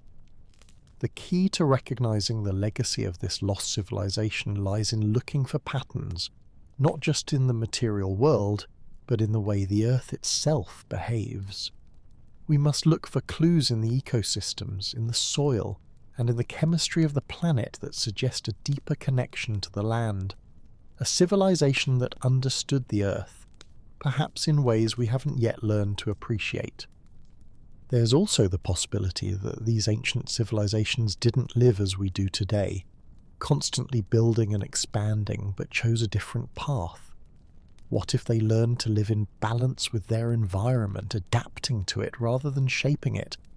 This could explain why no grand monuments were left behind, no towering cities or massive construction projects. Instead, their legacy could have been one of sustainability, of creating a world where nature and civilization coexisted in a delicate balance. This would not have left the kind of physical trace we expect from a civilization, but it might have left something more profound, the knowledge of how to live with the Earth, rather than against it. Such a civilization might have relied on organic materials, wood, fibre and bone, to build their tools and homes. These materials would not have lasted in the geological record, and the soft, biodegradable nature of their technology means that it would have decayed long before the present day. But perhaps there are still traces of their existence in the soil, in the subtle shifts they made to the land. Over millions of years, even small changes could have accumulated, creating a lasting impact on the Earth's ecosystems. Perhaps the evidence we're looking for isn't a grand monument, but a pattern of land use, a change in the soil's composition, or the introduction of species that wouldn't have appeared without human influence. As we continue this journey, we must keep in mind that intelligence does not always leave obvious marks. The idea that a civilization might leave no physical traces is difficult to accept, but it challenges us to expand our definition of what civilization is and what it means to leave a legacy. If we can begin to look for the subtle patterns, biological, chemical and ecological, that civilizations might leave behind, we may be able to uncover traces of a past civilization that we've never before imagined. These traces may be harder to find, but that doesn't mean they're not there, waiting to be discovered. As we continue our exploration, it becomes clear that the question of whether we are the first civilization on Earth is not only one of historical significance, but also philosophical depth. If we were to find the remnants of an ancient civilization, we would not only be rewriting history, but also confronting the deeper question of humanity's place in the grand, ever-moving wheel of time. This question leads us to consider the role of extinction, both the extinction of species and the possible extinction of civilizations themselves. For if civilizations can rise and fall, perhaps in cycles as old as the planet itself, then we must ask, what caused their end? And more importantly, how do we detect the clues they left behind? We know that extinction is an inevitable part of life on Earth. Species evolve, adapt, and sometimes perish, leaving only their fossils as evidence of their existence. But what about civilizations? Could a sophisticated society have risen, developed its technology, its culture, its understanding of the natural world, only to vanish without leaving behind the monumental traces we expect? Could they have been wiped out by a natural disaster, a climate shift, or even self-destruction? Or did they simply fade away over time, their knowledge and technology gradually erased by the very forces of nature we've discussed in previous sections? The concept of extinction, especially on the scale of an entire civilization, forces us to think differently about the past and what we might, or might not, find. The end of a civilization, much like the extinction of a species, can occur in a variety of ways. The most dramatic and catastrophic event is, of course, a mass extinction event, an asteroid impact, a supervolcano, or a rapid climate shift that wipes out most of the species on Earth, including any advanced civilizations that might have existed. We know that the Earth has experienced such events in the past. events that have reshaped the planet's ecosystems and wiped out entire species of plants and animals? Could an ancient civilization have met a similar fate? Could a global catastrophe have erased every trace of their existence, leaving nothing behind but the faintest trace in the geological record? Even without a catastrophic event, civilizations can disappear due to more gradual forces: internal collapse, resource depletion, environmental changes, or a failure to adapt to shifting conditions. The ancient city of Angkor, once one of the largest and most sophisticated cities in the world, serves as a poignant example. Over time, the civilization that built Angkor faced challenges: environmental stress, overpopulation, and changing trade routes that eventually led to its decline and abandonment. Today, Angkor is a massive archaeological site, but it's no longer a thriving city. What happened to the people who lived there? Did they simply fade away, moving on to new territories, or were they wiped out by environmental or political forces? The collapse of Angkor demonstrates how civilizations can be erased, not by catastrophic events, but by the slow, steady forces of time and change. The question remains: could such a fate have befallen an even earlier civilization? The extinction of a civilization, whether by slow attrition or sudden collapse, leaves behind fewer traces than the extinction of a species. When a species goes extinct, it leaves behind fossils, bones, and other biological markers that can be studied by paleontologists. But when a civilization disappears, its physical markers, its buildings, tools, and written records can be lost. And without those tangible remnants, what remains? Could the traces of a lost civilization be subtle? Chemical traces in the soil, altered ecosystems, or shifts in the planet's atmosphere?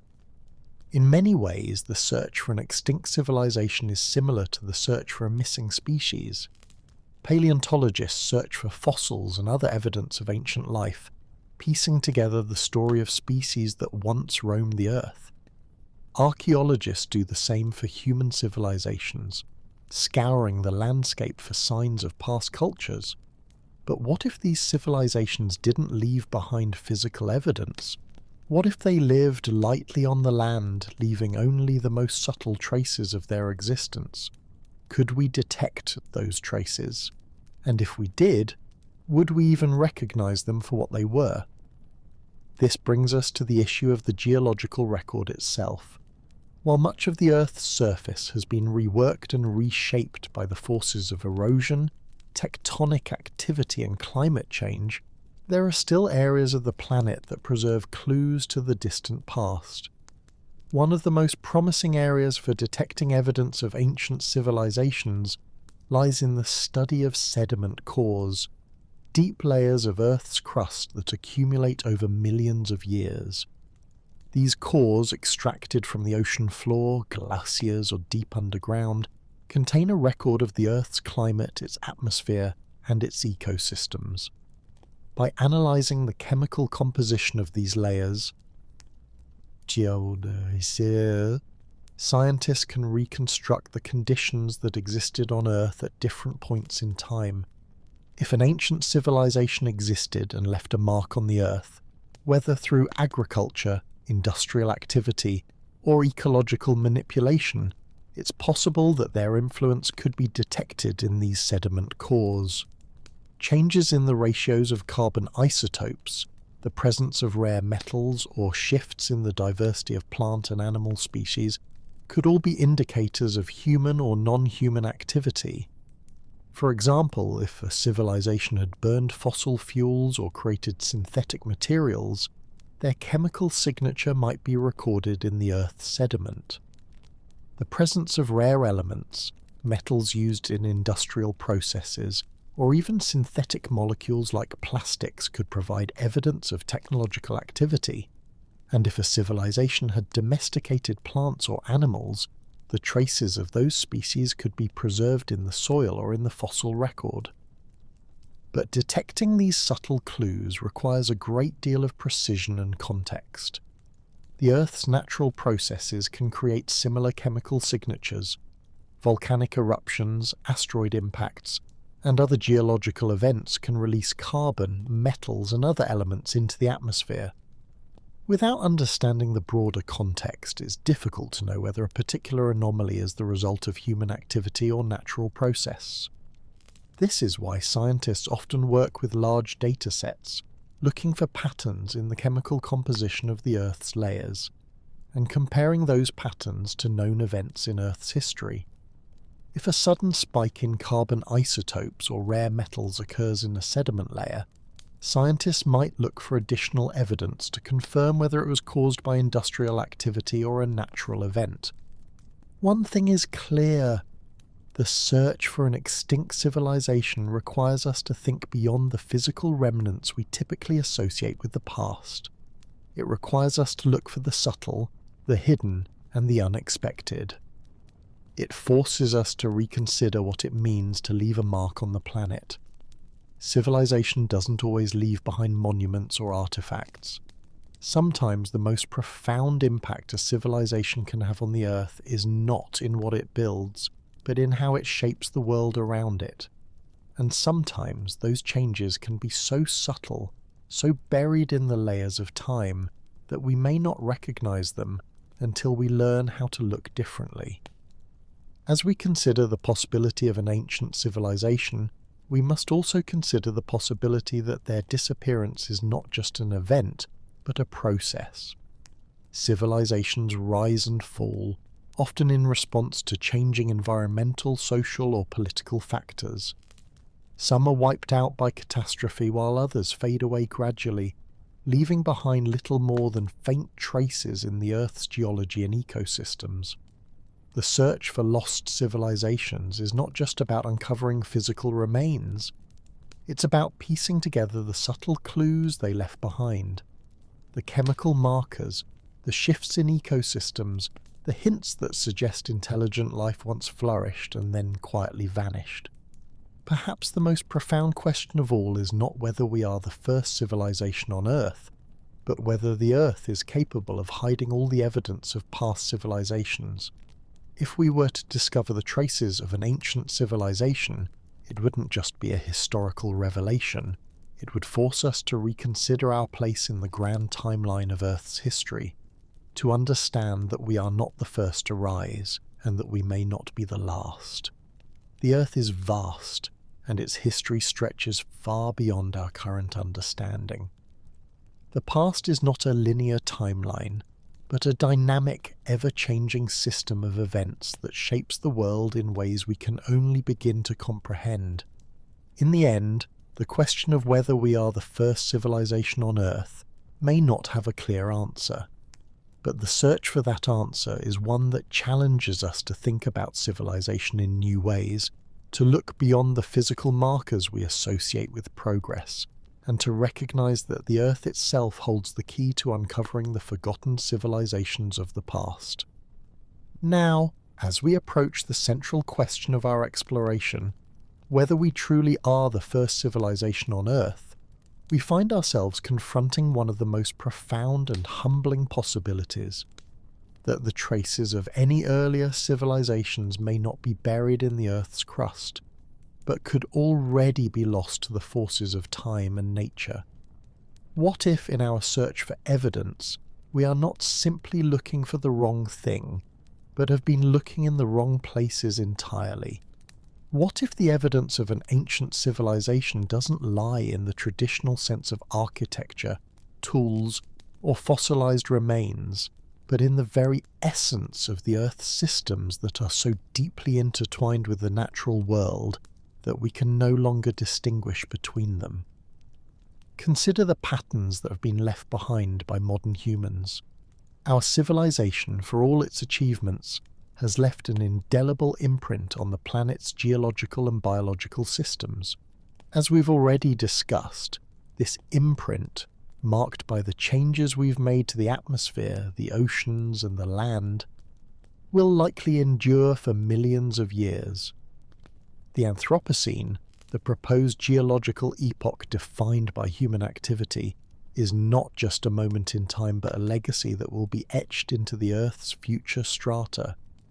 Our cities may crumble, our machines may rust, and our artifacts may fade away, but the chemical and ecological changes we've triggered will outlast us. Plastics, fossil fuel emissions, altered nitrogen cycles, and deforestation have all contributed to a planetary transformation that will persist long after we're gone. But this raises a striking question. If our civilization's legacy is not only in our physical remnants, but in the changes we've made to the planet's ecosystems and chemistry, could the same be true of earlier civilizations? Could their traces not be found in the ruins of ancient cities or in the remains of tools, but in the very substance of the Earth itself? What if a civilization had risen and altered the Earth in such a way that their influence wasn't just physical but fundamentally transformed the planet's natural systems? This idea forces us to look beyond the conventional markers of civilization and to consider what we know about the planet's natural processes. The Earth is not just a passive backdrop to human history. It is an active player in the story of life on this planet. Everything we do, every action we take, every change we make to the land, the air, and the water leaves behind a trace. Some of these traces are immediate, and we can see the results right away. The deforestation of vast regions, the construction of cities, the mining of natural resources. But many of the most profound changes to the Earth's systems are subtle, gradual, and only detectable over long periods of time. Take, for example, the carbon cycle. The Earth's atmosphere has always contained carbon dioxide, but the amount of carbon in the atmosphere has fluctuated over the millennia. Ice ages, volcanic eruptions, and other natural events have contributed to these changes. However, the scale of change triggered by human activity, through the burning of fossil fuels, deforestation, and industrial practices, has been unprecedented in recent geological history. The rise in atmospheric carbon dioxide is already being recorded in the Earth's ice cores and sediment layers, and this chemical shift is one of the most lasting legacies of our civilization. But what if an earlier civilization had also contributed to such a shift? Could they have done so in ways that we don't yet understand, altering the planet's chemistry in subtle ways that have endured for millions of years? If such a civilization existed, their influence might be detectable in the same way. Small chemical markers, shifts in isotope ratios, and changes in the composition of the Earth's sediments could all point to their presence. However, the challenge lies in interpreting these markers. Could a dramatic shift in the planet's chemistry be linked to something other than natural causes, something that didn't leave behind the traditional markers of civilization, such as monuments or written records? Could it have been the result of an intelligent species that lived in harmony with the Earth, altering its systems without the need for vast technological development? Consider some of the earliest human societies. The first humans didn't build cities, they lived in small mobile groups and left no written records. Yet we consider these early humans to be part of our cultural heritage. In a way, their culture was not defined by their physical structures, but by their way of life, their ability to adapt to their environment, to pass down knowledge, and to communicate with one another. If such basic societies could be considered civilizations, then it's possible that an ancient society with similar characteristics, perhaps without the need for grand monuments, could also be called a civilization, even if it left behind no trace of its existence except in the changes it made to the environment. In this context, the question of lost civilizations becomes less about looking for cities or artifacts, and more about identifying the subtle traces they might have left on the planet's biology, climate, and geography. In a world where we think of civilization as something defined by physical structures, we are confronted with the idea that the most profound evidence of a civilization's existence could be something invisible, like a shift in the composition of the soil or the introduction of a new species of plant or animal. Let's consider another scenario. A civilization that lived for thousands or even millions of years, but did so without creating monuments or writing. Perhaps this civilization learned to manipulate its environment in ways that didn't leave physical traces, such as altering the patterns of plant growth, controlling fire to shape the land, or cultivating plants and animals for sustenance. These practices might not have left behind grand structures or easily identifiable tools, but they would still have changed the world in ways that could be detected through the fossil record, in the layers of soil, or in the patterns of ecosystems that have been shaped by human intervention. One of the clearest examples of this is the development of agriculture. While early agriculture didn't leave behind the kind of monumental architecture we associate with civilizations, it dramatically altered the landscape, reshaping ecosystems and the environment. Early farmers began to manipulate plants, selectively breeding crops, and changing the soil to suit their needs. This shift from hunting and gathering to farming, which took place around 10,000 years ago, left a permanent mark on the earth. Yet the legacy of early agriculture didn't look like a city. It was found in the soil, in the changed ecosystems, and in the domesticated crops that spread across the planet. What if a similar process occurred millions of years ago, in a civilization that didn't build cities or leave behind grand structures, but instead focused on altering the Earth's ecosystems? Perhaps they planted crops in ways we don't recognize, bred animals for specific traits, or modified the land for sustainable living. The evidence of such a civilization would be harder to find, but it would still be there, hidden in the landscape itself. Over millions of years, the changes they made to the Earth could have been absorbed into the planet's ecology, leaving no obvious trace of their civilization, but still influencing the world around them. But even with this possibility, the challenge remains. How would we identify the evidence of such a civilization? The subtle traces they left behind would be easy to overlook, especially if we're focused on finding the traditional markers of civilization: stone tools, buildings, and monuments. The key to recognizing the legacy of this lost civilization lies in looking for patterns, not just in the material world, but in the way the Earth itself behaves. We must look for clues in the ecosystems, in the soil, and in the chemistry of the planet that suggest a deeper connection to the land, a civilization that understood the Earth, perhaps in ways we haven't yet learned to appreciate. There's also the possibility that these ancient civilizations didn't live as we do today, constantly building and expanding, but chose a different path. What if they learned to live in balance with their environment, adapting to it rather than shaping it? This could explain why no grand monuments were left behind, no towering cities or massive construction projects. Instead, their legacy could have been one of sustainability, of creating a world where nature and civilization coexisted in a delicate balance. This would not have left the kind of physical trace we expect from a civilization, but it might have left something more profound, the knowledge of how to live with the Earth, rather than against it. Such a civilization might have relied on organic materials, wood, fibre and bone, to build their tools and homes. These materials would not have lasted in the geological record, and the soft, biodegradable nature of their technology means that it would have decayed long before the present day. But perhaps there are still traces of their existence in the soil, in the subtle shifts they made to the land.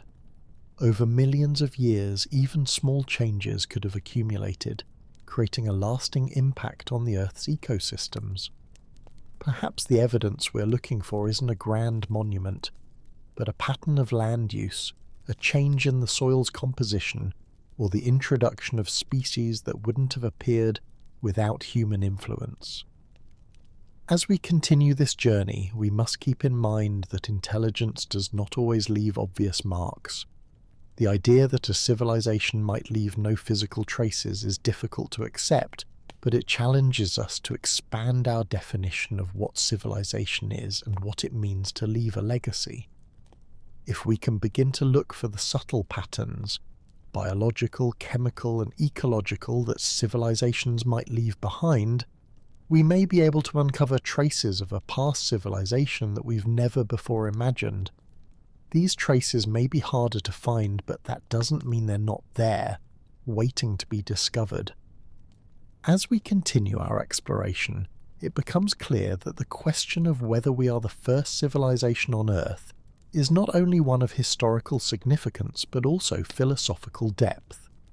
If we were to find the remnants of an ancient civilization, we would not only be rewriting history, but also confronting the deeper question of humanity's place in the grand, ever-moving wheel of time. This question leads us to consider the role of extinction, both the extinction of species and the possible extinction of civilizations themselves. For if civilizations can rise and fall, perhaps in cycles as old as the planet itself, then we must ask, what caused their end? And more importantly, how do we detect the clues they left behind? We know that extinction is an inevitable part of life on Earth.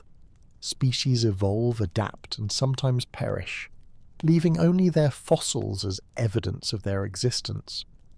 But what about civilizations? Could a sophisticated society have risen, developed its technology, its culture, its understanding of the natural world, only to vanish without leaving behind the monumental traces we expect? Could they have been wiped out by a natural disaster, a climate shift, or even self-destruction? Or did they simply fade away over time, their knowledge and technology gradually erased by the very forces of nature we've discussed in previous sections? The concept of extinction, especially on the scale of an entire civilization, forces us to think differently about the past and what we might, or might not, find. The end of a civilization, much like the extinction of a species, can occur in a variety of ways. The most dramatic and catastrophic event is, of course, a mass extinction event, an asteroid impact, a supervolcano, or a rapid climate shift that wipes out most of the species on Earth, including any advanced civilizations that might have existed. We know that the Earth has experienced such events in the past, events that have reshaped the planet's ecosystems and wiped out entire species of plants and animals. Could an ancient civilization have met a similar fate? Could a global catastrophe have erased every trace of their existence, leaving nothing behind but the faintest trace in the geological record? Even without a catastrophic event, civilizations can disappear due to more gradual forces: internal collapse, resource depletion, environmental changes, or a failure to adapt to shifting conditions. The ancient city of Angkor, once one of the largest and most sophisticated cities in the world, serves as a poignant example. Over time, the civilization that built Angkor faced challenges: environmental stress, overpopulation, and changing trade routes that eventually led to its decline and abandonment. Today, Angkor is a massive archaeological site, but it's no longer a thriving city. What happened to the people who lived there? Did they simply fade away, moving on to new territories, or were they wiped out by environmental or political forces? The collapse of Angkor demonstrates how civilizations can be erased, not by catastrophic events, but by the slow, steady forces of time and change. The question remains, could such a fate have befallen an even earlier civilization? The extinction of a civilization, whether by slow attrition or sudden collapse, leaves behind fewer traces than the extinction of a species. When a species goes extinct, it leaves behind fossils, bones, and other biological markers that can be studied by paleontologists. But when a civilization disappears, its physical markers, its buildings, tools, and written records can be lost. And without those tangible remnants, what remains? Could the traces of a lost civilization be subtle? Chemical traces in the soil, altered ecosystems, or shifts in the planet's atmosphere? In many ways, the search for an extinct civilization is similar to the search for a missing species. Paleontologists search for fossils and other evidence of ancient life, piecing together the story of species that once roamed the Earth. Archaeologists do the same for human civilizations, scouring the landscape for signs of past cultures. But what if these civilizations didn't leave behind physical evidence? What if they lived lightly on the land, leaving only the most subtle traces of their existence? Could we detect those traces? And if we did, would we even recognize them for what they were? This brings us to the issue of the geological record itself. While much of the Earth's surface has been reworked and reshaped by the forces of erosion, tectonic activity and climate change, there are still areas of the planet that preserve clues to the distant past. One of the most promising areas for detecting evidence of ancient civilizations lies in the study of sediment cores, deep layers of Earth's crust that accumulate over millions of years. These cores, extracted from the ocean floor, glaciers, or deep underground, contain a record of the Earth's climate, its atmosphere, and its ecosystems. By analysing the chemical composition of these layers, scientists can reconstruct the conditions that existed on Earth at different points in time. If an ancient civilization existed and left a mark on the Earth, whether through agriculture, industrial activity, or ecological manipulation, it's possible that their influence could be detected in these sediment cores. Changes in the ratios of carbon isotopes, the presence of rare metals, or shifts in the diversity of plant and animal species could all be indicators of human or non-human activity. For example, if a civilization had burned fossil fuels or created synthetic materials, their chemical signature might be recorded in the Earth's sediment. The presence of rare elements, metals used in industrial processes, or even synthetic molecules like plastics could provide evidence of technological activity. And if a civilization had domesticated plants or animals, the traces of those species could be preserved in the soil or in the fossil record. But detecting these subtle clues requires a great deal of precision and context. The Earth's natural processes can create similar chemical signatures. Volcanic eruptions, asteroid impacts, and other geological events can release carbon, metals, and other elements into the atmosphere. Without understanding the broader context, it's difficult to know whether a particular anomaly is the result of human activity or natural process. This is why scientists often work with large data sets, looking for patterns in the chemical composition of the Earth's layers, and comparing those patterns to known events in Earth's history. If a sudden spike in carbon isotopes or rare metals occurs in a sediment layer, scientists might look for additional evidence to confirm whether it was caused by industrial activity or a natural event. One thing is clear: the search for an extinct civilization requires us to think beyond the physical remnants we typically associate with the past. It requires us to look for the subtle, the hidden, and the unexpected. It forces us to reconsider what it means to leave a mark on the planet. Civilization doesn't always leave behind monuments or artifacts. Sometimes the most profound impact a civilization can have on the Earth is not in what it builds, but in how it shapes the world around it.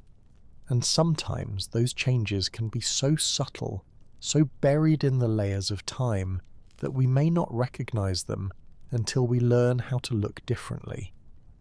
As we consider the possibility of an ancient civilization, we must also consider the possibility that their disappearance is not just an event, but a process. Civilizations rise and fall, often in response to changing environmental, social, or political factors. Some are wiped out by catastrophe while others fade away gradually, leaving behind little more than faint traces in the Earth's geology and ecosystems. The search for lost civilizations is not just about uncovering physical remains. It's about piecing together the subtle clues they left behind, the chemical markers, the shifts in ecosystems, the hints that suggest intelligent life once flourished and then quietly vanished. Perhaps the most profound question of all is not whether we are the first civilization on Earth, but whether the Earth is capable of hiding all the evidence of past civilizations. If we were to discover the traces of an ancient civilization, it wouldn't just be a historical revelation. It would force us to reconsider our place in the grand timeline of Earth's history, to understand that we are not the first to rise, and that we may not be the last. The Earth is vast, and its history stretches far beyond our current understanding. The past is not a linear timeline, but a dynamic, ever-changing system of events that shapes the world in ways we can only begin to comprehend. In the end, the question of whether we are the first civilization on Earth may not have a clear answer, but the search for that answer is one that challenges us to think about civilization in new ways, to look beyond the physical markers we associate with progress, and to recognize that the Earth itself holds the key to uncovering the forgotten civilizations of the past.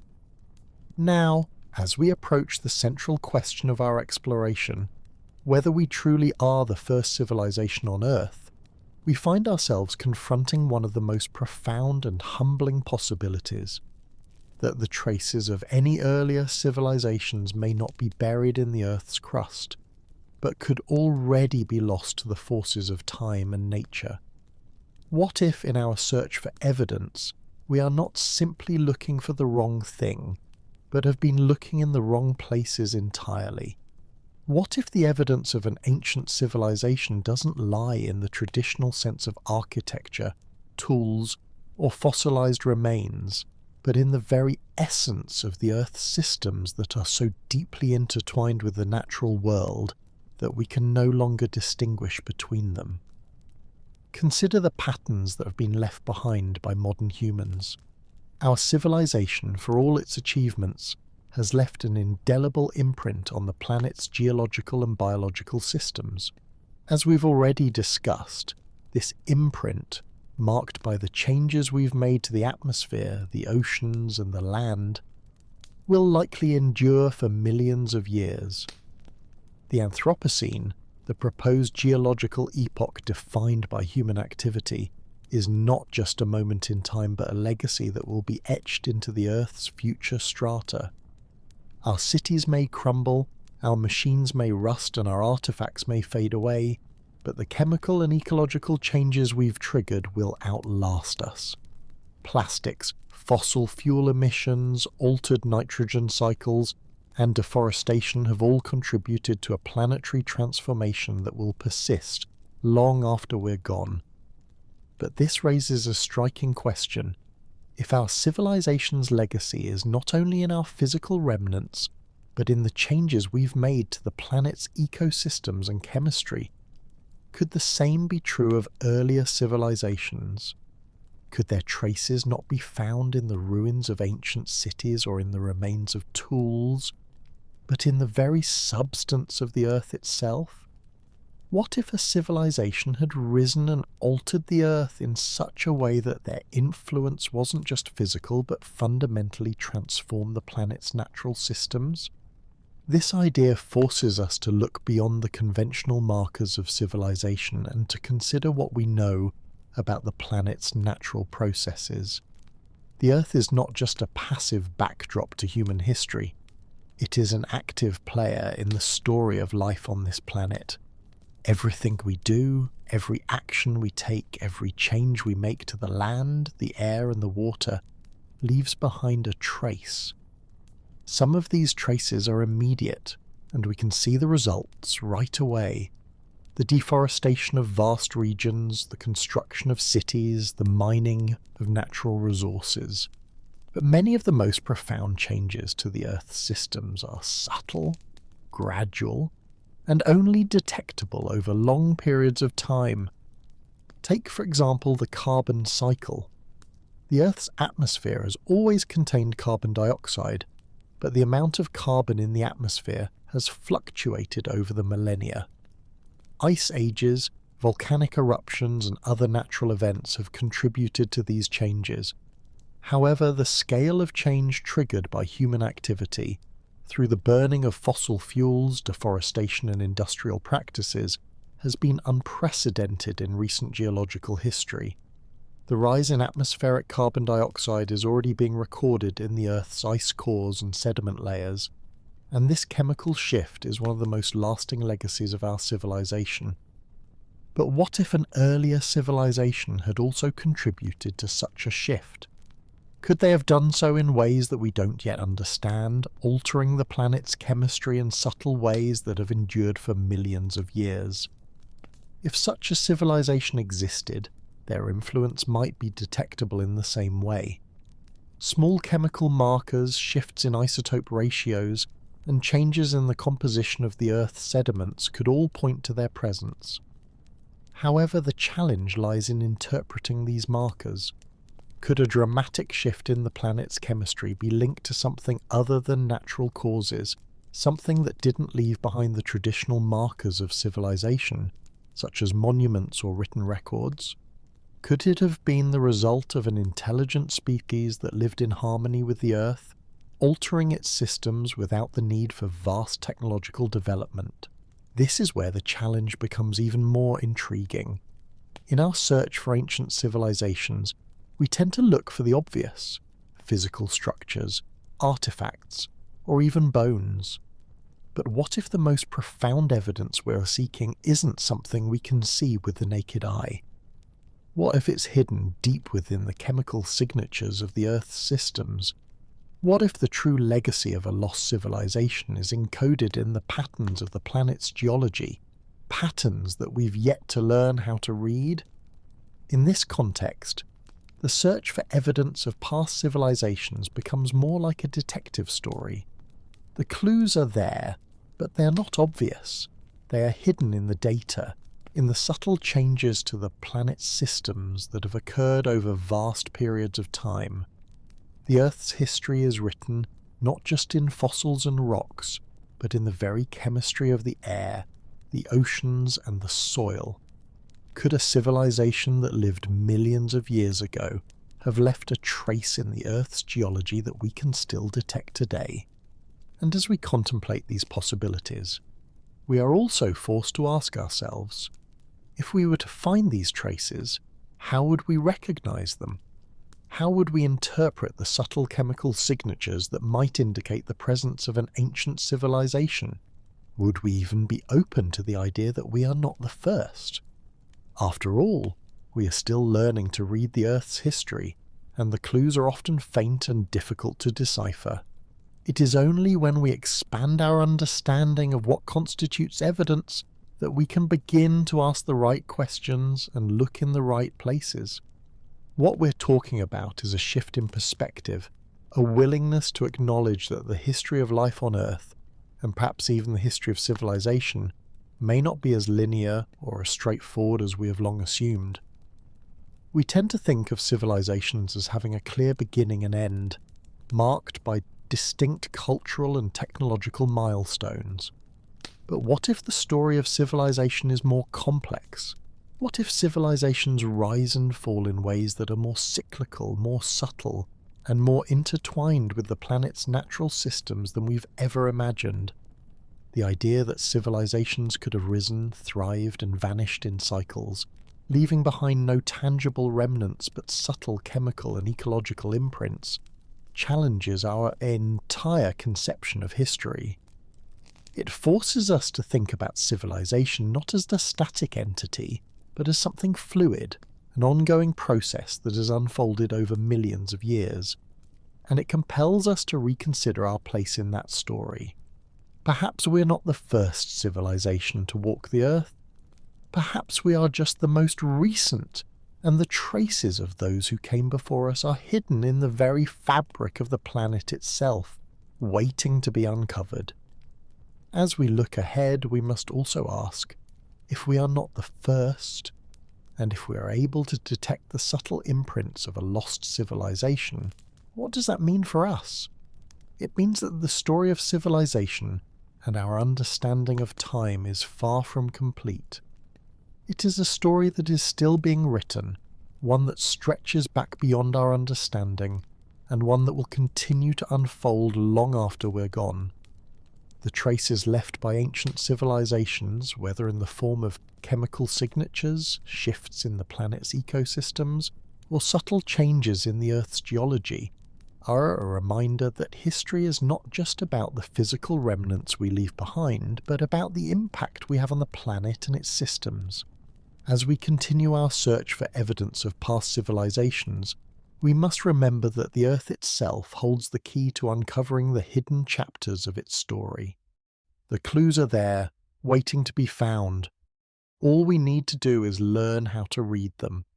We now find ourselves at a crossroads in this exploration, with a question that transcends the boundaries of history, geology, and even human understanding. If a civilization did exist long before us, and if their influence remains hidden in the subtle shifts of the Earth's chemistry, ecosystems, and geology, what does this mean for us in the present? The possibility that another civilization once rose and fell on this planet, leaving behind only faint traces, forces us to confront not just the limits of our knowledge, but the very nature of time itself.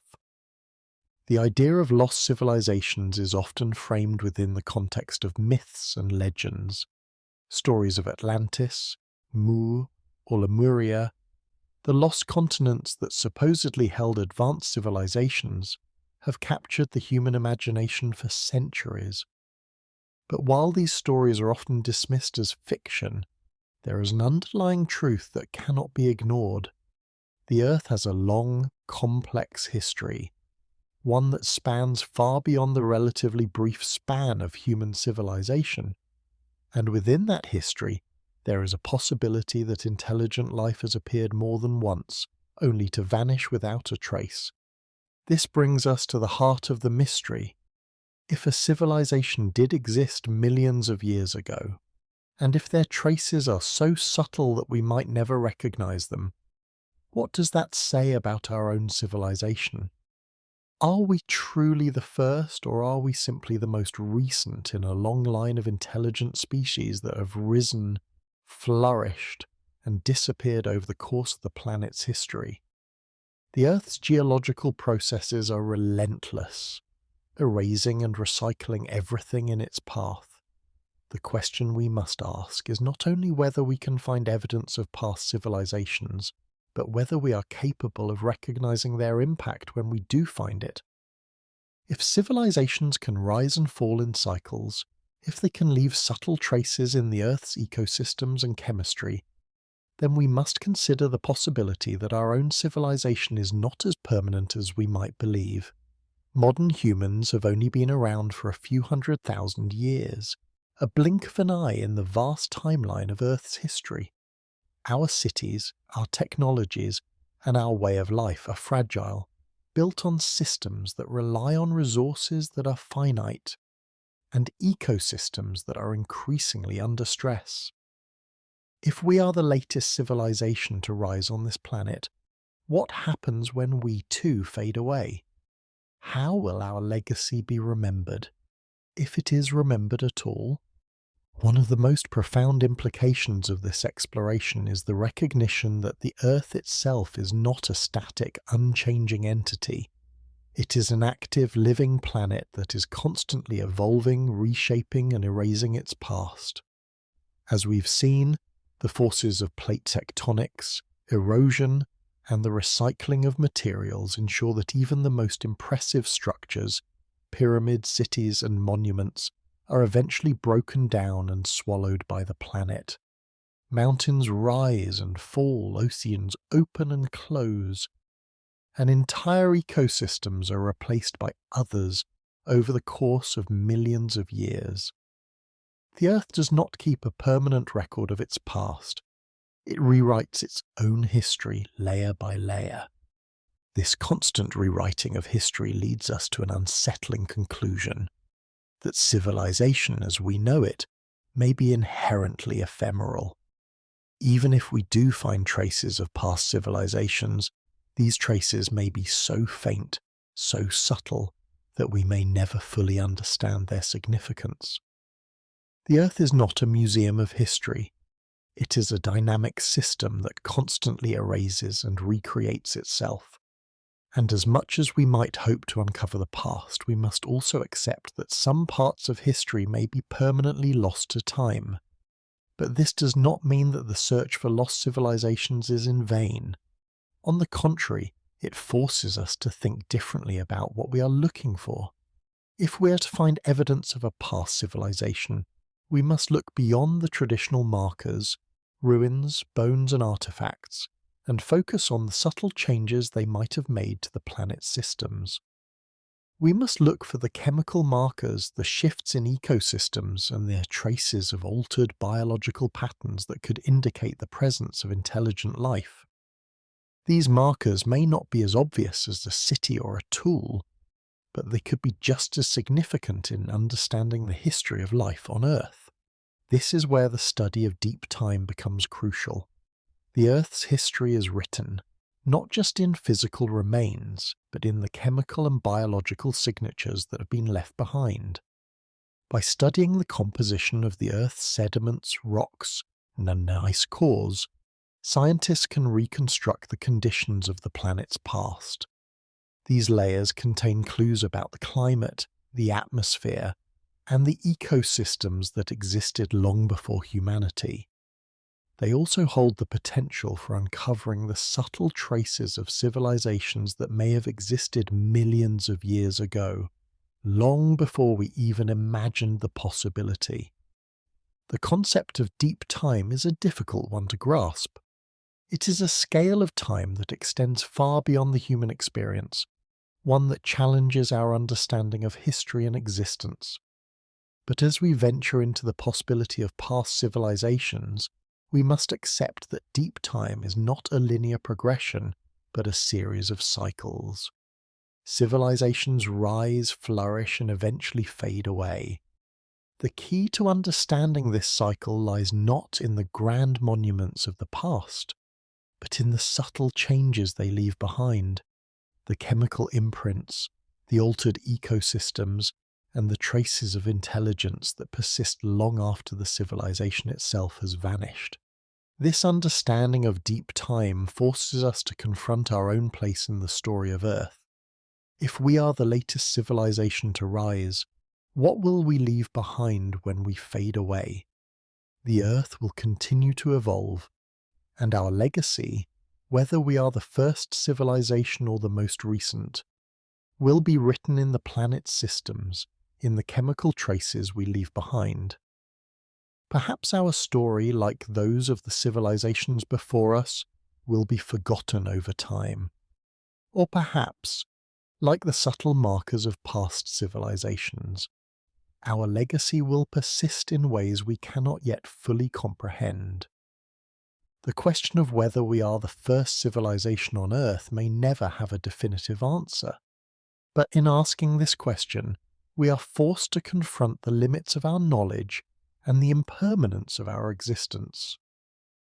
We are reminded that the Earth is not ours to control, but a dynamic, ever-changing system that will continue long after we are gone. The civilizations that came before us may have left behind no obvious trace, but they may still have shaped the planet in ways that are only now beginning to be understood.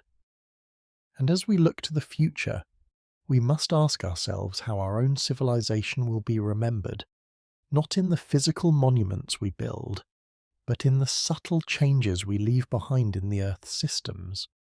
As we continue to search for evidence of past civilizations, we must approach the task with humility and patience. The traces of ancient civilizations may not be what we expect them to be, but they are there, waiting to be uncovered.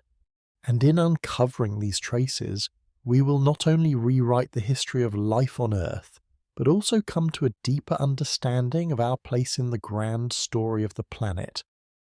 We have now reached a point where we can no longer ignore the possibility that the story of civilization as we understand it, may not be a simple progression from one era to the next. If we look at the history of the Earth through the lens of deep time, we begin to see that the rise and fall of civilizations could be part of a much larger, more cyclical process. Civilizations may not be linear or unique events, but instead part of a repeating pattern, one that is constantly shaping and reshaping the planet, and in doing so erasing its own history. So the question becomes not whether a past civilization existed, but whether we could ever truly recognize the subtle and deeply hidden markers they left behind, and how we might interpret them.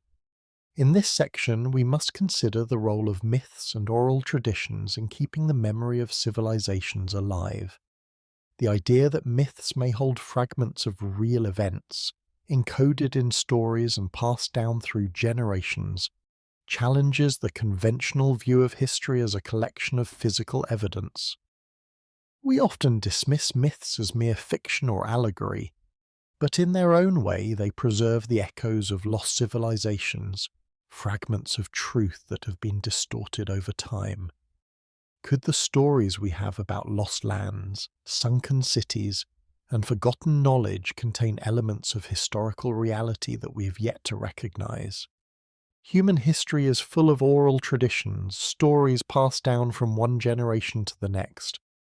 These stories often contain a mix of cultural beliefs, morals, and allegorical lessons.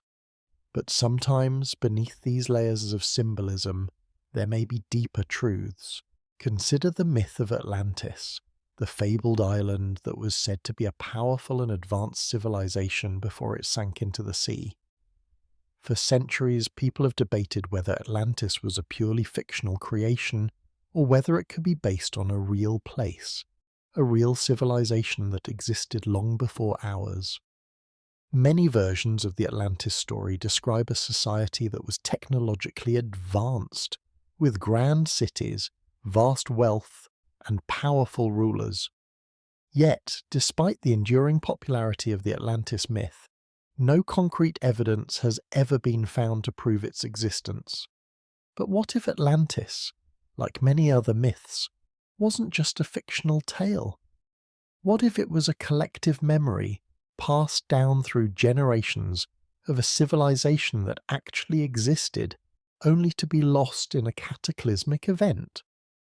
The sinking of Atlantis could represent a natural disaster, a flood, or even a seismic event that wiped out a society that had once thrived.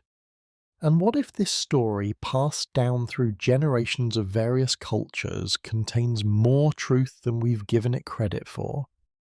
This leads us to consider many of the myths and stories we've inherited from ancient cultures may hold echoes of real events. Stories of lost cities, advanced civilizations, and great cataclysms are found in nearly every culture, from the Sumerians to the Greeks to the ancient Egyptians. These stories often share common themes: a prosperous civilization rising to great heights, only to be destroyed by a catastrophic event, such as a flood, fire, or war. While these tales are often dismissed as fantasy, there may be more to them than meets the eye. One example is the myth of the Great Flood, which appears in many cultures, including the Bible, the Epic of Gilgamesh, and the traditions of the Native American tribes. In these stories, the flood is often described as a divine punishment or a cleansing event, wiping away a corrupt civilization and giving way to a new beginning. But what if the flood wasn't just a metaphor for moral renewal? What if it was a memory of a real event, a global catastrophe, or even a massive sea level rise that destroyed ancient coastal civilizations? The end of the last ice age, for example, saw a dramatic rise in sea levels as glaciers melted, submerging vast areas of land. Could this natural event have been the basis for the flood myths we still tell today? Such myths could represent a collective memory of an ancient civilization that was wiped out by a catastrophic event, one so powerful that it was etched into the collective consciousness of human societies. The stories, though embellished and transformed over time, may contain a kernel of truth that a once thriving civilization existed, and its memory was preserved not in physical remains, but in stories passed down through generations. These myths, like the stories of Atlantis and the Great Flood, may be the closest thing we have to the memory of lost civilizations, fragments of history that have been distorted but not entirely erased. But how do we distinguish between myth and history? The challenge is that we often interpret these myths through the lens of modern understanding, which can lead us to dismiss them as mere fantasy. However, if we shift our perspective, we may begin to see the value in these stories as more than just allegories or religious teachings. They could be the encoded memories of real events, events that were so significant that they became embedded in the cultures and traditions of the people who survived them. These myths are not just the products of human imagination, but perhaps the last remnants of lost histories, waiting to be decoded. In the search for lost civilizations, we must acknowledge the potential value of these myths. While they may not provide concrete evidence in the way that physical artifacts or ruins would, they offer us a window into the collective memory of humanity. And as we look for signs of ancient civilizations, we must be open to the idea that the clues we're seeking may not always be found in the ground, in the rocks, or in the fossils.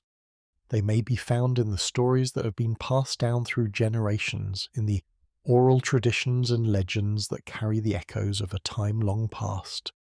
These stories, whether of Atlantis, the Great Flood, or other lost civilizations, may not be entirely accurate in every detail, but they are worth examining for the hidden truths they may contain. It's possible that the myths of the past hold the key to understanding civilizations that lived before us. Civilizations whose physical remains may no longer exist, but whose cultural memory has survived in the stories we still tell today. By studying these myths and looking for patterns and common themes, we may uncover the forgotten histories of civilizations that once flourished, only to be lost to the sands of time, and in doing so we will not only expand our understanding of the past, but also gain insight into our own future. Because if civilizations can rise and fall in cycles, then the question is not whether we will be the first to disappear, but whether we will be remembered in the same way, through the myths and stories passed down to future generations.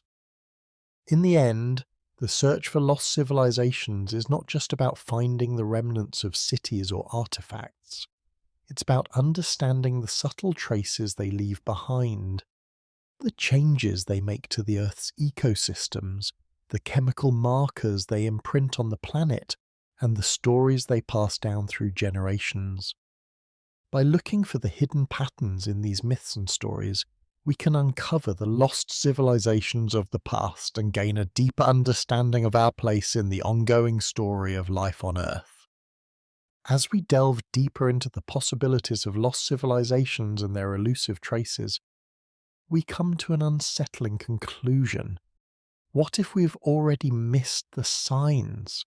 What if in our search for monumental structures, advanced technologies, and physical artifacts, we have overlooked the subtle, often invisible remnants of a civilization that once thrived?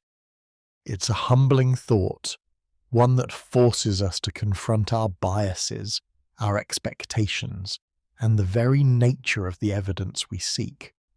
When we imagine the past, we often picture grand cities, towering pyramids, and intricate tools that mark the achievements of a civilization. These are the traces we expect to find. We search for monumental ruins, well-preserved artifacts, and clear evidence of human ingenuity. But what if the true legacy of a lost civilization isn't found in the things they built, but in the things they left behind in less obvious ways? What if their impact was so deeply integrated into the natural world, so intertwined with the Earth's systems, that we cannot easily detect it? The search for lost civilizations, especially those that may have existed millions of years ago, requires a fundamental shift in how we approach the past. Instead of focusing solely on the physical remnants we expect to find, we must also consider the less tangible marks of human activity: changes to ecosystems, shifts in biodiversity, alterations in the chemistry of the atmosphere and oceans. These changes, though subtle, may be the most lasting traces of a civilization's presence, and yet they are the most difficult to recognize. One of the most profound challenges in searching for lost civilizations is that the signs we are looking for may not stand out. In fact, they may be so subtle that we have missed them entirely. As we have seen in previous sections, the Earth is constantly reshaping itself. Plate tectonics, erosion, and climate change all work to erase the physical traces of civilizations. What was once a thriving city may now be a distant memory, its stones ground into the soil or swallowed by the ocean. But what if the true evidence of this civilization's existence isn't buried in the earth, but embedded in the very fabric of the planet's biological and chemical systems? Let's take, for example, the concept of biodiversity. Throughout history, civilizations have had a profound impact on the natural world. From the domestication of animals to the cultivation of crops, human societies have altered ecosystems in ways that can leave lasting imprints. And yet these changes may not always be obvious.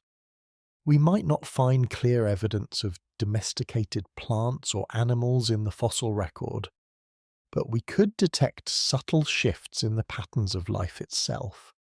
Changes in the distribution of species, the introduction of non-native plants or animals, and even the genetic diversity of certain species could all be indicators of past human activity. In the absence of physical artifacts, these biological markers could provide the most direct evidence of a civilization's presence. But this presents another challenge. How do we know what we're looking for? The Earth is full of changes, both natural and artificial. Volcanoes erupt, climate shifts occur, and ecosystems evolve over time. Many of the changes that civilizations make to the natural world are gradual, blending into the backdrop of natural processes. The extinction of species, the introduction of invasive species, and even the alteration of soil composition may be so subtle that we don't recognize them as evidence of civilization. What if, in our search for grand ruins and well-defined artifacts, we have missed the far subtler markers of a civilization that lived harmoniously with nature, without leaving behind the monumental traces we expect? Take the example of agriculture, one of humanity's most significant contributions to the Earth's ecosystems. While we often think of agriculture as a relatively recent development, it has been practiced for tens of thousands of years. The domestication of plants and animals has had a profound impact on ecosystems, reshaping landscapes and influencing biodiversity.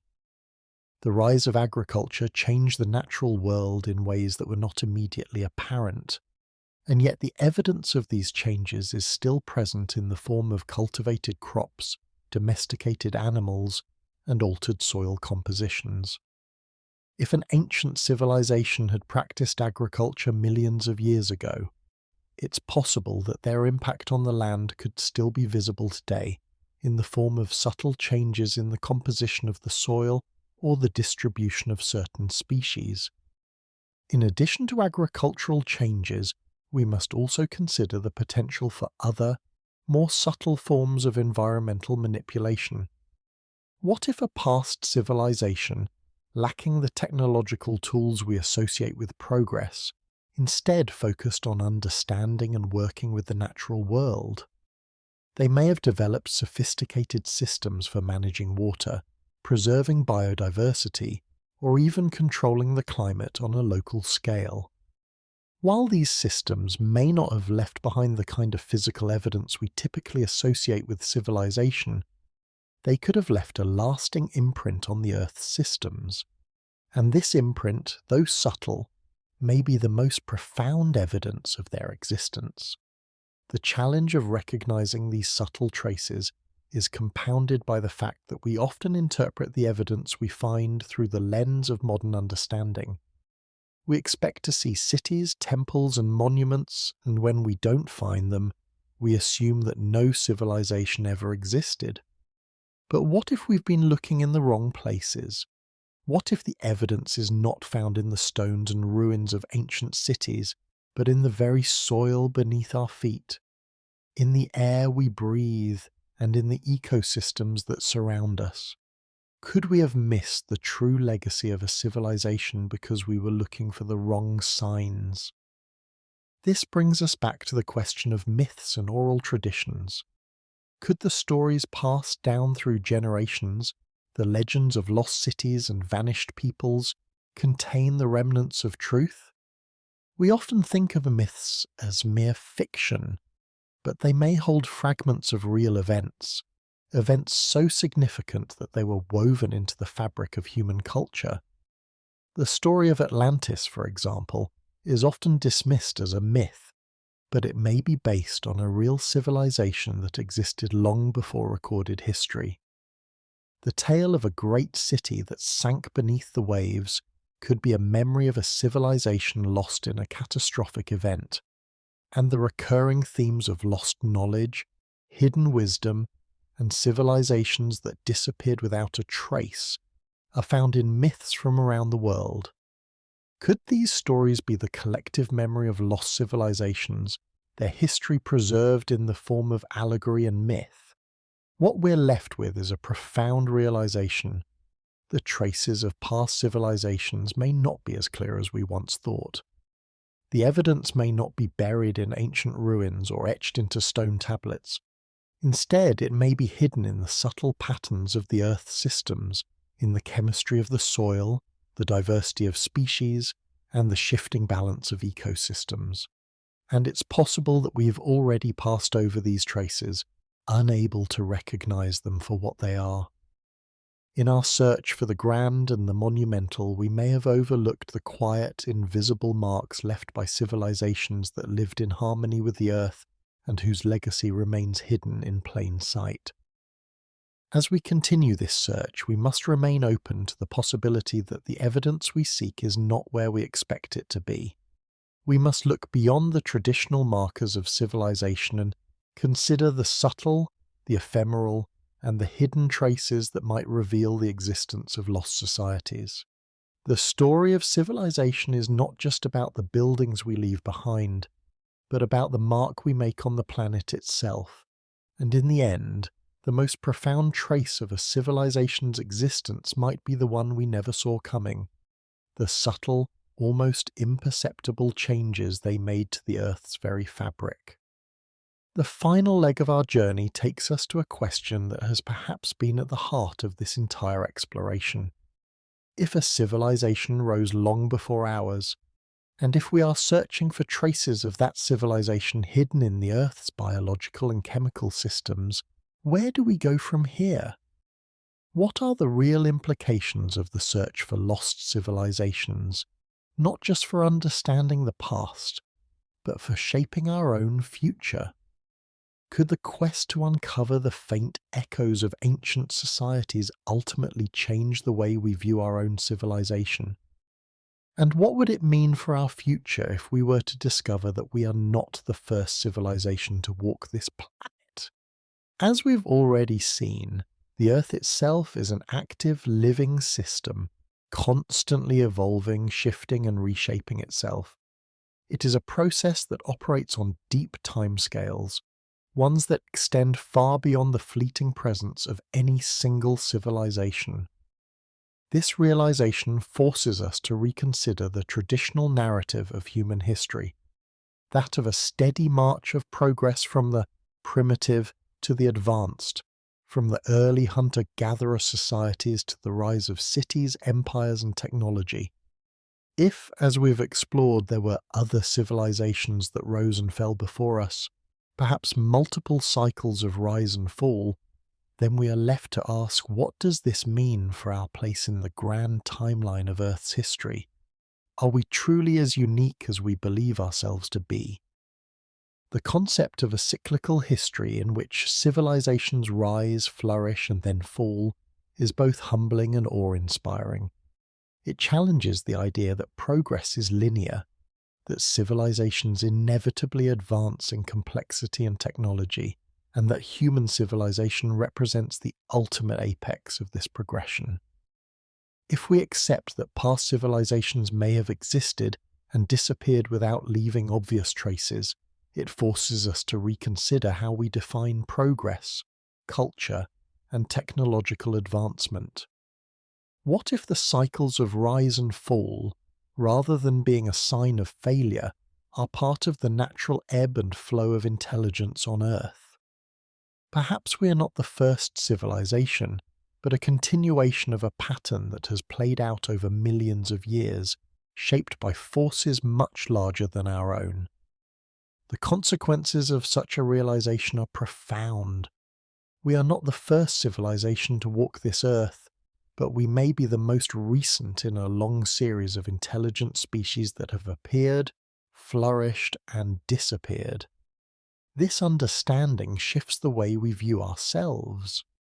It forces us to confront the possibility that our civilization may not be as permanent as we think.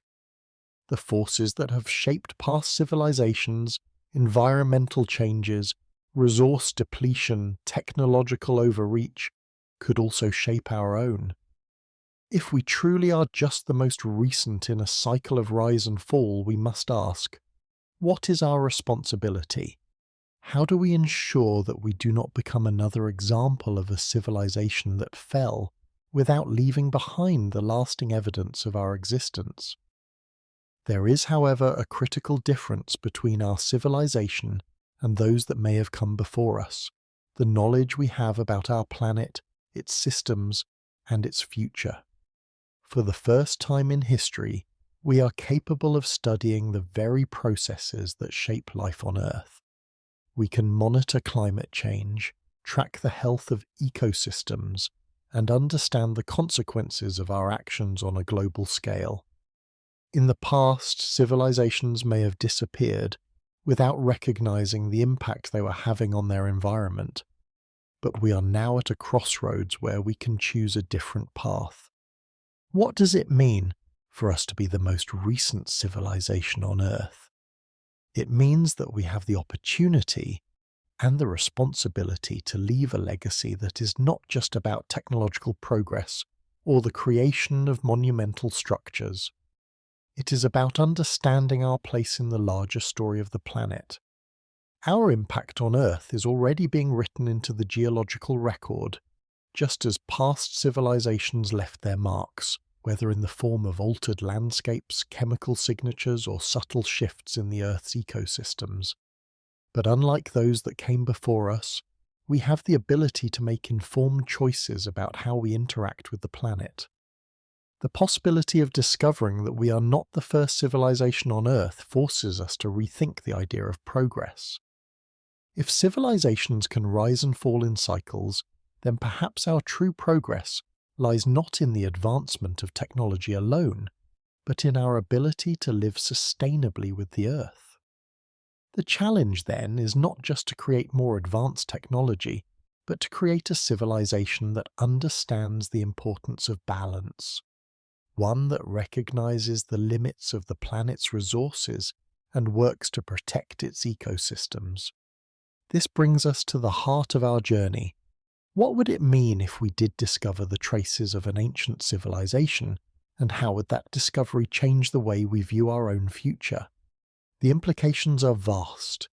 If we found evidence that civilizations had come and gone before us, perhaps in ways we could not fully comprehend, it would force us to confront the fragility of human existence.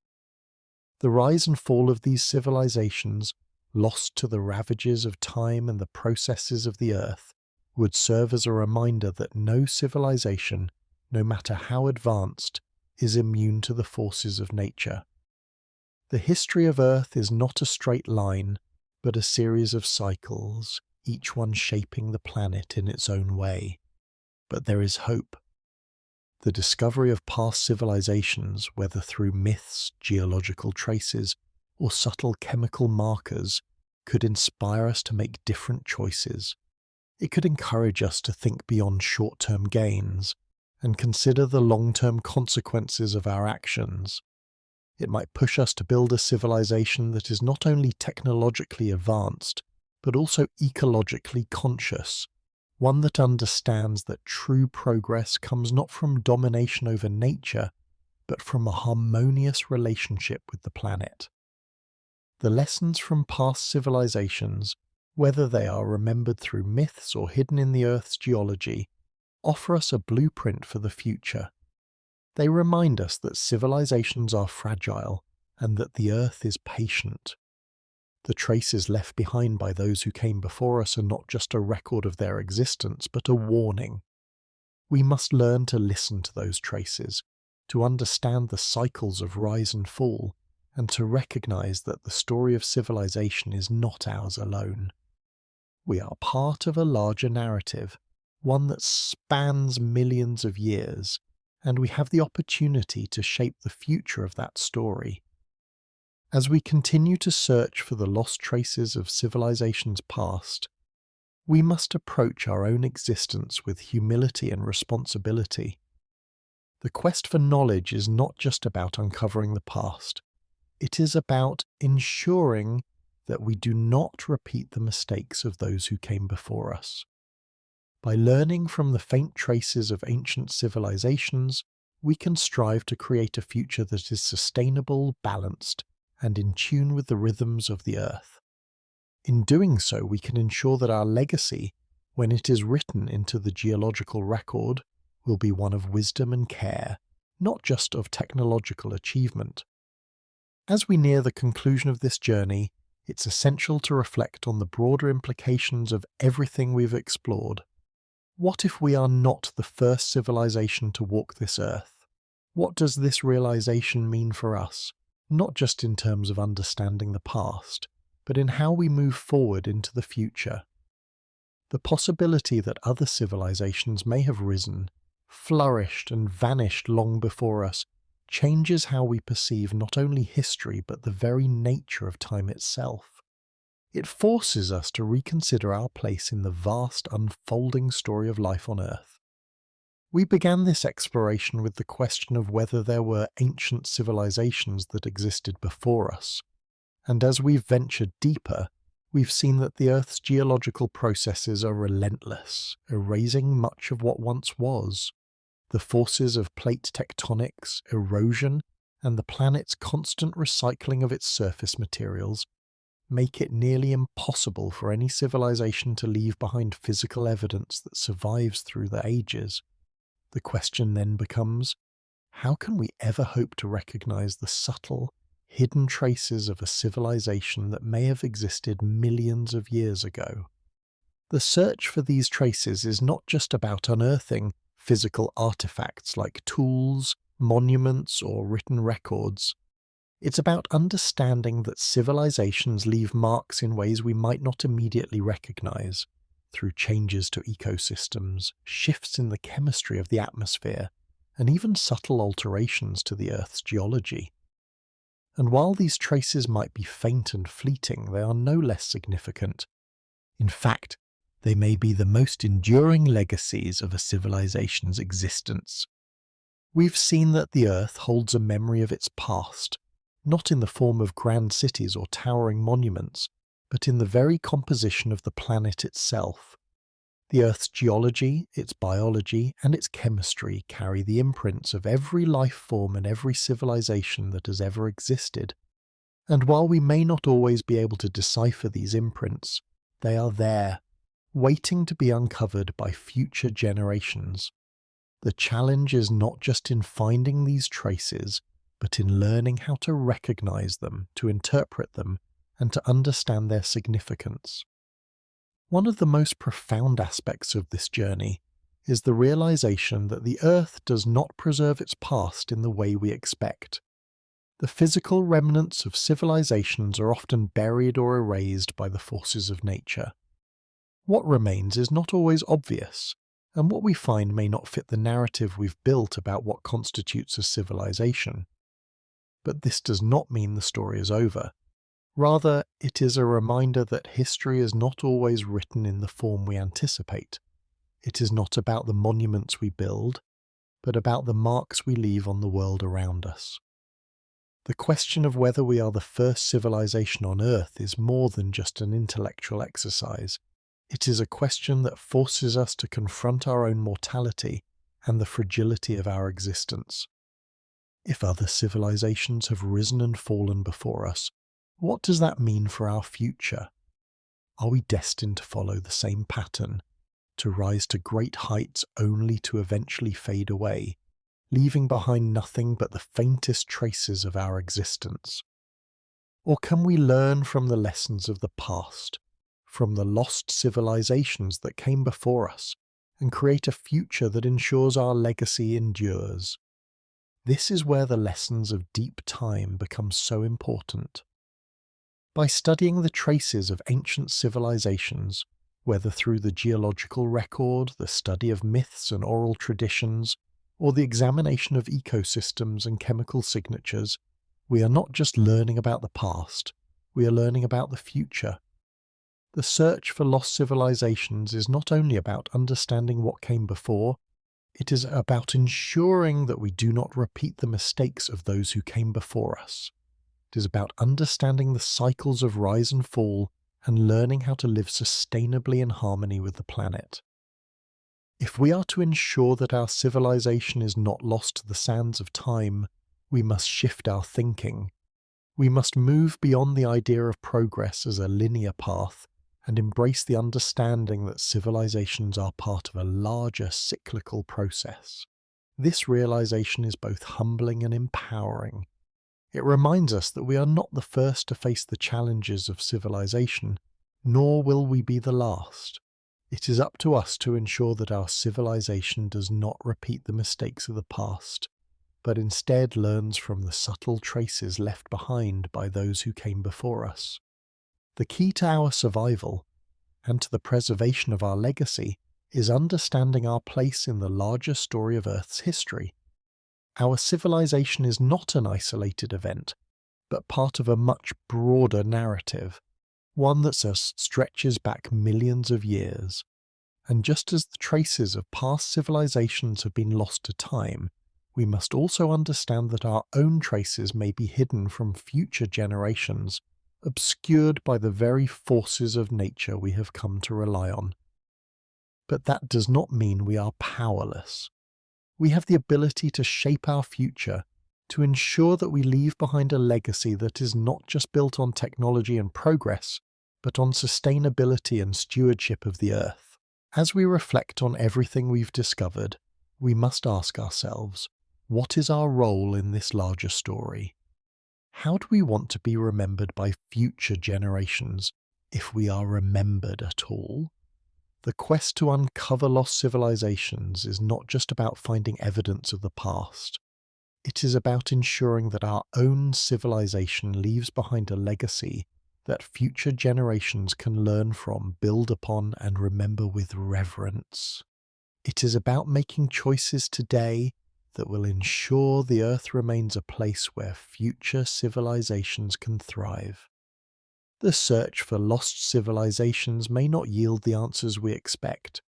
We may never find the grand monuments or cities we imagine, but in looking for the subtle traces of ancient societies, we are reminded that history is not written in stone, but in the very systems of the Earth. The legacy of a civilization may not lie in what it builds, but in the lasting changes it makes to the planet. And in that sense, the search for lost civilizations is not just about uncovering the past, it is about shaping the future. So as we conclude this journey, we are left with a profound realization. The Earth's history is far deeper and more complex than we have ever imagined. Civilizations rise and fall in cycles, and we are merely the latest chapter in a long, ongoing story. The traces of past civilizations, whether they are found in the geology of the Earth, the ecosystems they shaped, or the stories passed down through generations, are waiting to be uncovered. And by understanding these traces, we can ensure that we do not repeat the mistakes of those who came before us, but instead learn from their lessons and leave behind a legacy that will endure for millions of years to come.